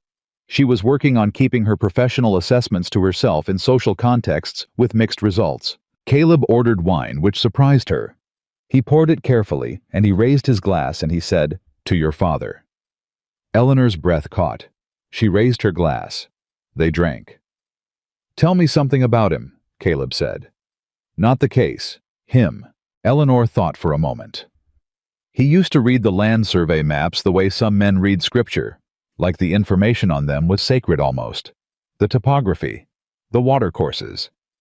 He'd spread them out on the kitchen table after supper and just trace them with his finger planning what he was going to do with every acre. She looked at her glass. He never got to do most of it, but the planning made him happy. He was a man who needed to believe the future was going to be better than the present. Were you like him? I used to be. She was quiet for a moment. I stopped for a while, believing the future would be better. She looked up. I've started again recently. Caleb looked at her across the table. I didn't say anything. He didn't have to. The thing between them that had been building for weeks, that accumulation of mornings and evenings and fence lines and document pages and a dark pasture and a long drive and a commissioner's office where she had laid out the case for his land with everything her father had taught her, was present at that table as clearly as the tablecloth and the wine and the candlelight, and they both knew it, and neither of them moved toward it yet. But they both knew it. They drove home the next morning and arrived at the ranch in the early afternoon to find Hector and Damon waiting on the porch with expressions that said something had happened. Eleanor was off the wagon before it fully stopped. "What?" she said. Hector looked at Caleb. "Whitmore was here yesterday." Caleb went very still. "Here, on the ranch. Rode up in the afternoon. Alone, no Reeves, no hired men, just him." Hector's voice was careful. "He asked for Miss Hayes." Eleanor felt something shift in her chest. "He asked for," Caleb started. "He said he'd heard she'd gone to Helena with the land filing," Hector said. He said he wanted to speak to her directly. I told him she wasn't here. He said he'd come back." The three of them looked at Eleanor. She thought about Thomas Whitmore watching from the tree line during the night herd incident. She thought about him recalculating. She thought about what it meant that he'd come alone without Reeves and asked for her specifically. "He's not coming to threaten," she said. "He's coming to negotiate." "With you," Damon said. "He thinks," she worked through it, "he thinks I'm the leverage. He rejected me on that platform, and I'm the one who built the case against him, and now he thinks if he comes to me directly offers something he can change the outcome." She looked at Caleb. "He doesn't understand that I'm not here in the capacity he thinks I'm here in." Caleb's expression had gone very quiet. "What capacity does he think you're in?" Eleanor met his eyes. "Someone who can be bought, or persuaded. Someone whose position here is temporary, conditional." She held his gaze. "Someone who doesn't have a stake." The quiet between them had a different quality than their usual quiet. "He's wrong," Caleb said. 2 words. But the weight behind them pressed through Eleanor's chest like something warm and physical and real. "Yes," she said. "He is." Whitmore came back the next morning. He rode up alone, exactly as Hector had described. And he tied his horse at the post, and he stood at the bottom of the porch steps, and he took his hat off, and he held it in his hands, the way men held hats when they were attempting to look humble and weren't entirely certain they remembered how. Eleanor came out onto the porch. Caleb was at her shoulder. She hadn't asked him to be there. He simply was. "Mr. Whitmore," she said. "Miss Hayes." He looked at her with the full attention that he had withheld so completely on the train platform, and she recognized it for what it was. Not admiration, but assessment. He was measuring what she'd become. What she was now standing on this porch in front of this house. He was running the numbers, and the numbers were not what he'd expected. "I wonder if we might speak privately." "You can say what you've come to say here," Eleanor said. A flicker of something irritation recalculation. He absorbed it. "The filing in Helena," he said. "I understand you were instrumental in its preparation." "I was." "I also understand that Commissioner Oakes is expected to rule in Walker's favor on the water rights question." He said it flatly, a man acknowledging a fact he doesn't like. "My lawyer reviewed the documentation. He says the prior claim date it's solid." "Yes," Eleanor said. "It is." Whitmore was quiet for a moment. "There are ways," he said carefully, "that this situation could be resolved to everyone's benefit without a formal ruling. Compensation for the incidents. A renegotiation of the water access terms that would be mutually—" "No," Caleb said. Whitmore looked past Eleanor at Caleb. "Mr. Walker, I'm trying to offer you a resolution that avoids. You spent 8 weeks trying to push me off my land," Caleb said. His voice was level and absolute. "You sent men to my fence line. You diverted my water 4 times. And you're standing here now because the legal ground shifted under you and you'd like to find a way out that doesn't go on your record." He took 1 step forward. "There isn't one." Whitmore's jaw tightened. He looked back at Eleanor. "Miss Hayes, surely you can see that—" "Mr. Whitmore." Eleanor kept her voice calm and her eyes on his. When you left me on that platform in July, you made a decision about what I was worth. I've spent the months since then making a different decision about it myself." She held his gaze without difficulty. "The filing stands. The investigation continues. And whatever Commissioner Oakes determines based on the evidence is what will happen. I'm not a variable you can adjust." He stared at her, and Eleanor watched him understand slowly, visibly, in the specific way of a man whose power relies on other people being uncertain about their own, that there was nothing available to him here. Not leverage, and not negotiation, and not the particular vulnerability of someone who could be reminded that they arrived with nothing and could leave the same way. Because she had arrived with nothing and built something, and the building was solid, and Thomas Whitmore had not been part of it. "This isn't over," he said, but the words had the sound of habit, the thing men said when they had nothing else left to say. "Yes," Eleanor said quietly. "It is." He put his hat back on. He went back to his horse. He rode out of the Walker Ranch without looking back, and Eleanor stood on the porch and watched him go with her hands loose at her sides, and her heart very steady, and something that felt almost like the end of a long-held breath releasing. Caleb stood beside her. When Whitmore was out of sight, she said, "He'll comply with the cease and desist. He doesn't have a choice, but he'll sell the Northland within the year. He won't want it anymore." "Probably. You should be ready to make an offer when it comes." Caleb turned and looked at her. "You're planning ahead. Someone has to." She looked out at the road where Whitmore had gone. "The north acreage adjacent to yours has a secondary water source that your land survey shows, but your current claim doesn't use. If you acquire it, you can graze another 20 head and have redundant water access that nobody can divert without coming onto land you own outright." She paused. "Your father-in-law might want to reconsider the timber portion, though. I haven't read—" She stopped. "I'm sorry. I keep—" "Don't stop," Caleb said. She looked at him. "Don't stop," he said again. "Thinking ahead. Planning it." He was looking at her with that open expression, the unlatched gait, the thing that had been building for weeks and was fully present now in the afternoon summer light on the porch of the house he'd built for 2 people and lived in alone for 9 years. "Clara used to do that. Plan the land. I'd forgotten what it sounded like. Someone planning a future on this ground." Eleanor's throat tightened. "Caleb, I'm not asking you to be Clara," he said quietly and directly, which was how he said everything that mattered. "I'm not asking you to be anything except exactly what you already are, but I want you to know that what you already are—" He stopped, found the words. "What you already are is the reason this land still has water, and the reason that house has been warm every morning for 3 months, and the reason I've been planning again." He looked at her steadily. "I don't know what the right words are for that. I'm a man who spent 11 years not needing to find them, but I wanted you to know." Eleanor looked at him for a long moment. She thought about the train platform. She thought about the letter that said a good woman like you deserves a proper home.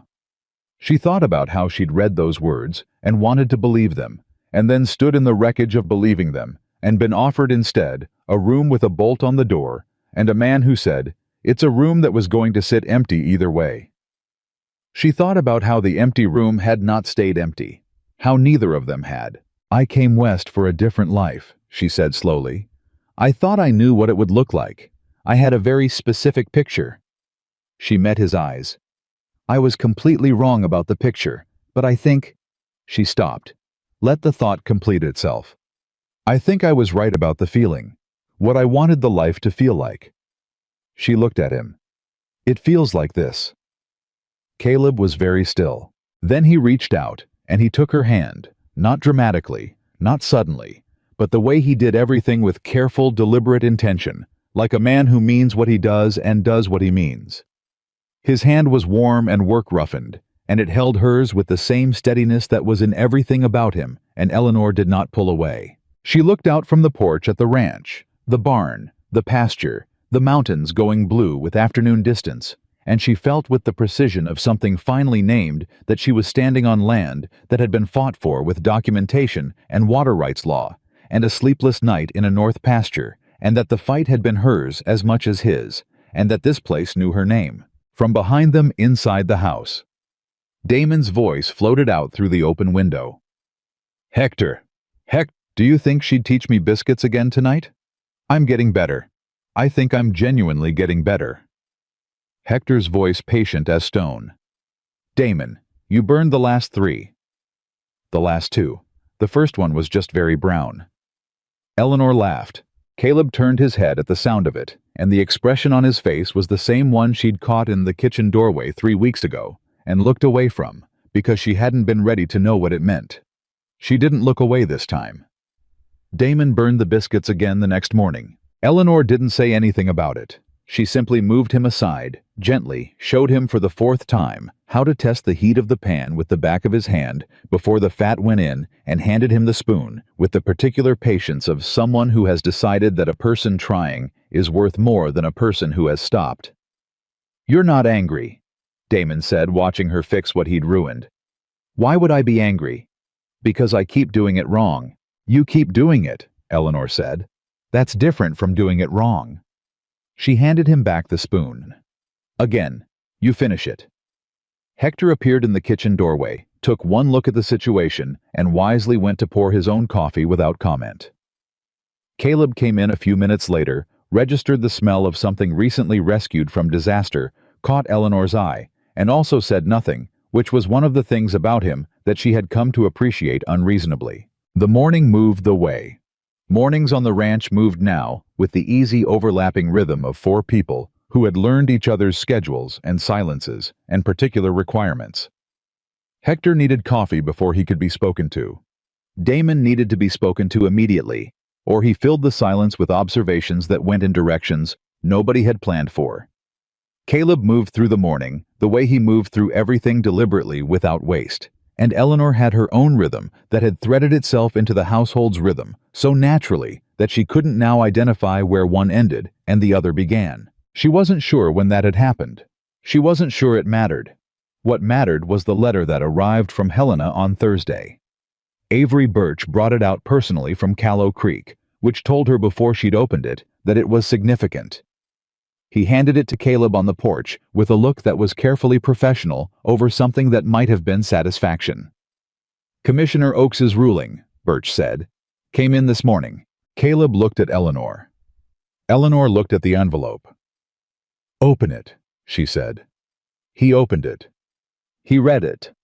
His face didn't do very much while he was reading, which was normal for him, and which meant nothing about the content. Eleanor waited with her hands still and her breathing even, and her heart doing something complicated in her chest. Then he lowered the letter and looked at her. We won, he said. The words were so simple. 2 words the same way he said everything important directly without performance. Eleanor took the letter from him and read it herself because she needed to see the specific language. Commissioner Oakes had found in Walker's favor on all points. The prior claim date had been upheld without qualification. The 4 documented diversions had been ruled deliberate interference with an established water right. Thomas Whitmore was ordered to pay restitution for damages to the North Pasture grazing capacity across the period of interference. A formal cease and desist was issued with penalties specified for any future violation. The ruling was filed with the territorial record and would stand as precedent. She read it twice. Then she folded it carefully along its original creases and handed it back to Caleb. Your father's case, Birch said, looking at Eleanor with a directness that told her he knew more about the Helena proceedings than just what was in the envelope. Commissioner Oakes mentioned in his correspondence to my office that the quality of the documentation was his word was exceptional. He asked me to convey that. Eleanor looked at the letter in Caleb's hand. Tell Commissioner Oakes, she said after a moment, that the documentation was in memory of John Hayes of Buchanan County, Missouri. He would have appreciated knowing it was useful. Birch nodded. He put his hat back on. He rode back toward Callow Creek, and the 3 of them, Caleb and Eleanor and Hector, who had appeared from the barn at some point during the exchange, stood on the porch in the July morning with the ruling in Caleb's hand, and something large and quiet settling over all of them. Hector took his hat off. He held it against his chest. He didn't say anything, which was how she knew he was moved. Damon appeared from the kitchen, still holding the biscuit spoon, and said, "Did we win?" "We won," Hector said. Damon raised the spoon. Eleanor laughed again, a real one, full and unguarded, and it rang out across the yard, and Caleb turned his head at the sound of it, the same way he had on the porch 2 days ago, when she'd stopped looking away. "We need to celebrate," Damon announced. "I'll make biscuits." "You will absolutely not make biscuits," Hector said. "I'm getting better." Damon. Eleanor was still laughing when she went back inside to start breakfast. Caleb followed her, not immediately, but after a moment, and he stood in the kitchen doorway, the way he'd stood there on her first evening when she'd put the cloth on the table, and he'd said, "That's the best biscuit I've had in 11 years. Except this time, he didn't look like a man recalibrating his expectations of an unexpected guest. He looked like a man standing in his own kitchen, watching someone he had chosen. "Eleanor," he said. "I know," she said. She was already at the stove, already moving because her hands needed something to do when her heart was this full. "I know." "Do you?" She turned around. He was looking at her with the gate fully open, no careful distance, no controlled steadiness, just the thing itself plainly present. "Yes," she said. He crossed the kitchen in 4 steps, and he took her face in his hands. Those warm, work-roughened, careful hands. And he looked at her for one moment, the way he looked at everything that mattered, with full deliberate attention, and then he kissed her. It wasn't a dramatic thing. It was a quiet thing, the way all the truest moments between them had been quiet, certain, and unhurried, and exactly what it was without pretending to be anything else. When he pulled back, his hands were still on her face. "I have been," he said, "trying to find the right moment for that for approximately 6 weeks. "You could have found it sooner," she said. "I know." Something moved at the corner of his mouth. "I'm a slow man." "No," Eleanor said. "You're a careful one." She put her hands over his. "There's a difference." Outside, Damon's voice floated in. "Hector, do you think they're Hector?" "Hector, I think they might be." "Damon." Hector's voice was patient and final. "Go check the south fence." "But..." "Now, Damon." Eleanor was still smiling when Caleb kissed her again, and that was how the Walker Ranch kitchen became on an ordinary Thursday in August of 1883, a place where something that had been missing for 9 years came quietly and completely home. The weeks that followed had their own particular quality, not the urgency of the crisis period, not the careful formality of the early days, but something new and unhurried. The texture of a life being built deliberately by people who knew the cost of things falling apart and were paying close attention to keep them together. Caleb began talking to Eleanor about the land, the way her father had talked about it, spreading the survey maps on the kitchen table after supper, pointing to sections, asking her opinion. Not because he needed her to read the maps for him, but because he had remembered apparently what it felt like to plan with someone and had decided he didn't want to stop again. She gave opinions freely. He took them seriously. They disagreed twice in the first week, once about the timing of a fence repair on the south boundary, once about whether to add a second root cellar before winter, and both disagreements were conducted with the directness that was. She was discovering the particular grammar of how they talked to each other when something mattered. No softening, no deflection. Just the two positions stated, plainly examined, honestly resolved by whoever made the better argument. The first time they disagreed seriously, and she won the argument. Caleb was quiet for a moment, and then said, "You're right. Just that. No caveat, no qualification." Eleanor had spent 26 years in a world where men said you might have a point when they meant you're right, and let me think about it when they meant I've decided to ignore you.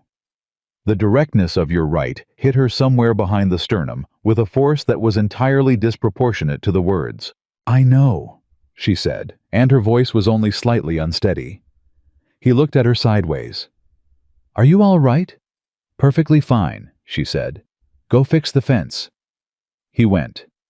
She stood in the kitchen for a moment with her hand pressed flat against her sternum and breathed. The south fence got repaired on her timeline. The second root cellar got started the following week. By September, the north pasture had fully recovered its grazing capacity. The cattle count was holding strong at 62 calves born in August that Eleanor had named without asking permission, and nobody had objected, and the Walker Ranch was running with an efficiency that Hector Cole, who was not a man given to unsolicited observation, called "the best this place has run since I started here" in Eleanor's hearing, and then looked mildly embarrassed about the compliment. She received it with grace. She was learning to receive things with grace. It was harder than it sounded for a woman who had spent most of her life making sure she never needed anything from anyone. The twist that changed everything arrived not from Helena, or from Whitmore's diminished operation to the north, but from Missouri. It arrived in a letter forwarded from Callow Creek in her youngest brother's handwriting. Eleanor read it at the kitchen table on a Wednesday morning in mid-September, and the color went out of her face fast enough that Caleb, who was at the other end of the table with his coffee and the ranch accounts, looked up immediately. "What happened?" he said. "Not a question." "My mother," Eleanor said. She read the letter again. Her brother Daniel's words were simple, and 19-year-old boy blunt, the way he'd always been mama's worse. "Doctor says she won't make it to spring. She's asking for you, Eleanor. We all are." She set the letter on the table. The kitchen was very quiet. "I have to go back," she said. The words came out of her before she'd fully decided them, because they were simply true, the way some things were simply true. "I have to go home." Caleb set down his coffee. Eleanor looked at the letter on the table, and then at her hands, and then at the window, and then because there was nowhere else honest to look at him. "I don't know how long. Daniel says she might have months. She might have weeks. I don't—" She stopped. Her voice was doing something she didn't like. "I don't know." Caleb was quiet for a moment. Then he said, "I'll drive you to the station." "Caleb, your mother is asking for you," he said. "There isn't anything to discuss." She looked at him. In his face, she found exactly what she should have known. She'd find no hesitation, no calculation, no cost-benefit accounting of what her leaving meant for the household, or the ranch, or the particular new and fragile and real thing between them. Just the same steadiness he brought to every true and difficult thing. "I don't know when I'll be back," she said. "I know. I might need to—" She stopped again. There were arrangements to be made, possibly about her brothers, about the property, about things she couldn't predict from here. "I can't promise you a timeline." "Eleanor." He said her name the way he'd first said it, quietly, with weight. "Go to your mother." "The household?" "Hector and I managed a household before you came," he said. "We managed it badly, and the garden was a disaster, and the biscuits were criminal, but we managed. We'll be here when you come back." "When you come back, not if." She looked at him for a long moment, with something pressing hard behind her eyes that she was not going to allow to become tears in this kitchen on a Wednesday morning. "You're certain," she said. "I've been certain about very few things in my life," Caleb said, and his voice was the quietest she'd ever heard it, "but I'm certain about that." She left on Friday. Caleb drove her to the station in Callow Creek, the same station where 4 months ago she'd arrived with a worn leather suitcase and $7 and a hope she'd been too proud to let anyone see crumble. It was a different morning from that one. September cool instead of July. Blazing, the mountains changed from summer to their first hints of gold. Her hand on the same suitcase that had traveled 300 miles west and was now traveling back with considerably more in it than it had carried the first time. Hector and Damon had both come to see her off, which she hadn't expected, and which required her to deploy significant discipline to manage gracefully. Hector had shaken her hand with both of his very firmly and said nothing which she understood was his highest form of expression. Damon had hugged her without warning, and then stepped back looking embarrassed and said, "You'll come back, right? Because I was finally getting better at the biscuits." "You were not," Eleanor said. "I was. That last batch was edible, barely."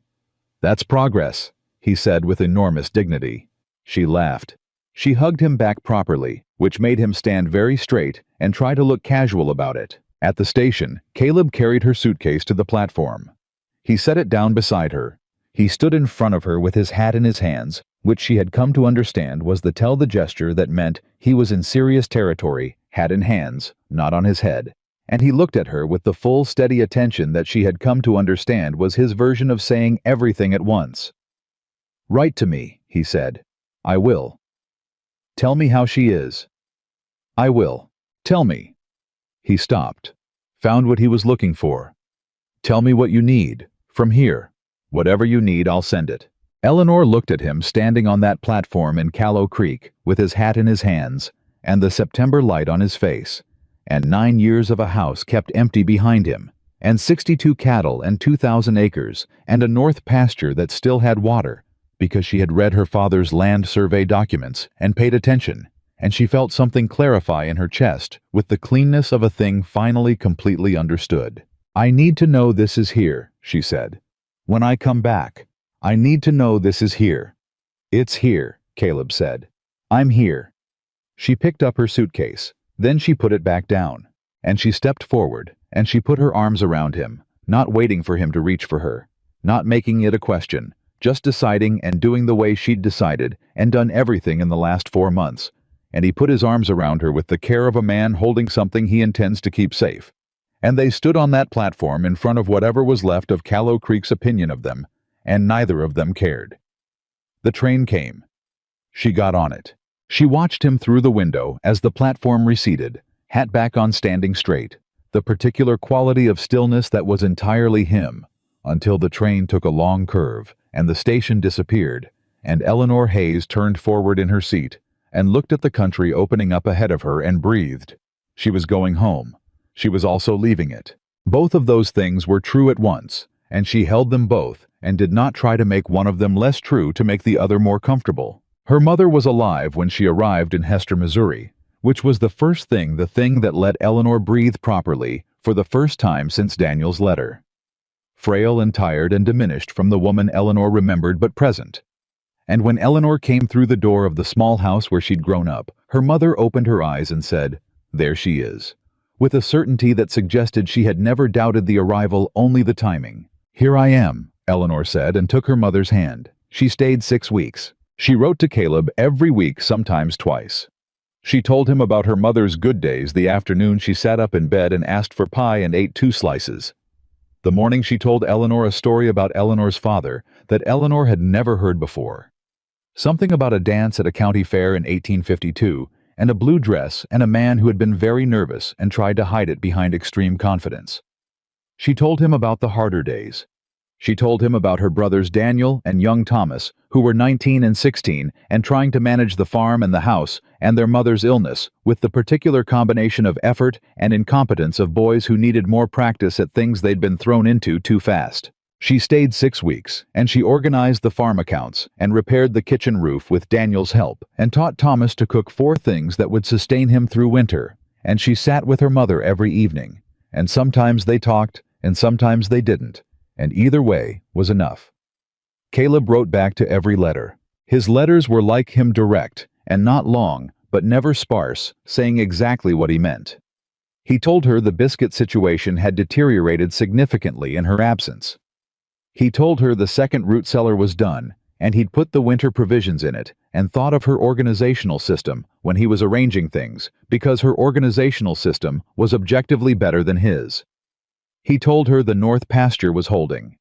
He told her the 2 August calves, the ones she'd named Liberty and June names, he said he'd objected to, and then stopped objecting to, because they were clearly already named, were thriving. He told her in the 4th letter that Whitmore's Northland had come up for sale, as she'd predicted it would. He was considering making an offer. Did she want to look at the survey before he decided? She wrote back, "Yes, save the survey for me. I'll look at it when I'm home." She reread what she'd written. Then she folded the letter and sent it without changing the word. Her mother died on a Thursday morning in early October, peacefully holding Eleanor's hand, having had pie twice the previous week, and the story of the blue dress and the county fair told back to her by Eleanor, who had memorized it. She died the way she had lived, without complaint and without drama, with the particular dignity of a woman who had decided a long time ago what she valued and had spent her life consistent with that decision. Eleanor sat with her for a while after. Then she got up and she went to find her brothers, and she told them what needed to be said, and she held them while they needed holding, and when she was done doing those things, she went into the kitchen and she made biscuits. Her biscuits, the ones that lived in her hands, because there are worse things to do when grief is sitting heavy than feed people who need feeding. Daniel came into the kitchen while she was working and leaned in the doorway, the same way Caleb leaned in. Doorways which made her throat tighten unexpectedly and said, "What are you going to do? Eleanor? Are you? Are you coming back here?" Eleanor looked at the dough under her hands. "No," she said, quietly but without hesitation. Daniel was quiet for a moment. Is it that ranch, the one you write about?" "Yes." "The man. Him too." She looked at her brother. "You'll be all right, Daniel. You and Thomas. You know what needs doing and you do it. That's enough to start with." She went back to the dough. "I'll send money when I can. I'll write. And you're welcome there, both of you, if you ever want to come west." Daniel was quiet for a long time. Then he said, "Is he good to you?" Eleanor thought about the letter that said, "When you come back." The hand that had held hers on the porch. The commissioner's office in Helena. The 8 words that had mattered more than any of Thomas Whitmore's careful letters. "What you already are is the reason this land still has water." "Yes," she said. "He's good to me." She left for Montana on a Saturday 1 week after her mother's passing with her father's suitcase and the small collection of things she'd brought from Hester. A photograph, her mother's sewing kit, her father's land survey maps, which Daniel had pressed on her, saying, "You'll use them better than we will," and the clear, uncluttered sense of a woman who knows exactly where she's going and has decided not to be surprised about wanting to get there. The train west was nothing like the train east had been. 4 months ago, she'd sat facing away from home and toward a promise that turned out to be an assessment. Now she sat facing toward a place she'd earned the right to call home by staying when she had no reason to, beyond her own decision, and by working when nobody asked her to, and by walking through a fence gap toward 4 armed men, because the alternative was unacceptable. She watched the country change through the window. Rolling Missouri hills, giving way to flatland, giving way to the rising, roughening terrain of the territories, and she was calm in a way she hadn't been on the first journey. Not the false calm of someone suppressing fear, but the real kind, the kind that comes from knowing what you're doing and why. She arrived in Callow Creek on a Tuesday afternoon in late October. The station was quiet. October in Montana was a different creature from July. The air had an edge to it the mountains, showing their first serious snow above the timberline. She stepped onto the platform with her suitcase and her coat, and her heart doing something that was not exactly nervous, but was paying very close attention. She didn't have to look far. Caleb was there. I was standing at the far end of the platform, not in the middle, not dramatically positioned, just there, the way he was always just there when it mattered, tall and still, and wearing his good coat instead of his work coat, which she recognized as the specific effort he would make and not comment on. He saw her the same moment she saw him. He crossed the platform without hurrying. She walked toward him. They met in the middle with the unconscious accuracy of people who have been finding each other across distances. He took her suitcase. He looked at her face carefully, the way he looked at everything that mattered, reading what 6 weeks had done to it. "How are you?" he said. "She went peacefully," Eleanor said. "She had pie the week before." Something moved in his face. "Good. She heard about you," Eleanor said. "In my letters," she said. She stopped, smiled a small one. She said, "Any man who sends a woman to her dying mother without making it complicated is worth keeping." Caleb's expression did the thing it sometimes did when she surprised him. "Your mother was a perceptive woman," he said. "She was." He held her gaze for a moment. Then he said, "Welcome home, Eleanor." 2 words she had never been given plainly, without qualification, without the implication that the welcome was conditional on something she had yet to prove. She had proved everything she intended to prove. "Thank you," she said, "for being here. There wasn't anywhere else to be." They drove back to the ranch in the October afternoon, the horses knowing the road so well they barely needed direction, and Eleanor sat on the wagon seat with the familiar motion of it settling into her bones like something recognized and said, "Tell me about the Whitmore land survey. What does the eastern boundary look like?" Caleb reached behind the seat and produced a rolled survey map with the particular deliberateness of a man who had been carrying it around for 2 weeks, waiting for this specific conversation. Eleanor took it. She unrolled it across her knees. She looked at the eastern boundary. She looked at the secondary water source she'd noted in the original survey months ago. "You should make the offer," she said. "That's what I thought," he said. "The eastern section has better drainage than the western. If you're going to graze another 20 head, you want them on the eastern side." "Also what I thought. You didn't need me to look at this." "No," he said. "I wanted you to." She looked at him sideways. He looked at the road ahead, with the almost smile that had become in 4 months as familiar to her as anything she'd known for 26 years. She rolled the map back up. She held it in her lap for the rest of the drive. The ranch appeared through the trees, and Eleanor felt it before she saw it fully, the pull of a place that has learned your presence and adjusted to include you, the way good land adjusts to a person who works it honestly. The barn, the porch, the kitchen window where the late afternoon light was doing something warm. Hector was at the fence line. He saw them coming and raised one hand, not waving, just acknowledging the Hector Cole version of a welcome home party. Damon came out of the barn at a run. "She's back," he called to no one in particular, to everyone in general. "Hector, she's back. Ma'am, we've had a biscuit situation. I want to report that it's not as bad as it sounds." "Damon," Eleanor said, climbing down from the wagon. "Show me." He showed her. It was in fact not as bad as it sounded. It was worse, but she kept that to herself because the attempt was there, and the attempt mattered. She was home. That evening after supper, she found herself at the kitchen table, with the familiar cup of coffee and the record book she'd kept through the summer's crisis, and Caleb across from her with his accounts.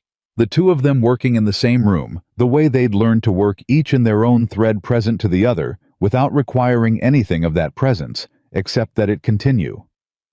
She opened the record book to a fresh page. At the top she wrote the date, October 21st, 1883. Below it she wrote North Pasture Water Access, secured by territorial ruling August. Eastern Boundary Survey, under review for acquisition. Winter provisions complete. Second root cellar operational. Herd count 62 head. She looked at what she'd written. Then she added in the same plain hand she used for all official records, Walker Ranch household fully established. Future under active planning. Caleb looked up from his accounts. He read the page from across the table. He looked at her. Under active planning, he said. Yes, she said. He looked at the page again. Then he reached across the table and put his hand over hers, steady, certain, deliberate, and he said, Then let's plan. Outside, the October wind moved through the Montana dark, and the mountains stood where they had always stood, and the north pasture held its water, and the two calves named Liberty and June slept in the barn, while Damon lost an argument with Hector about the biscuits, and the second root cellar held enough provisions to carry all of them through whatever winter brought. Eleanor Hayes had come west on the promise of a man who looked at her and saw what was missing. She had stayed for a man who looked at her and saw what was there. And what was there, what had always been there, waiting for someone with the patience and the honesty and the simple human decency to look, was more than enough to build a life on. More than enough to build a legacy. More than enough to fill a house that had been empty for far too long and make it finally, completely, and without qualification, a home.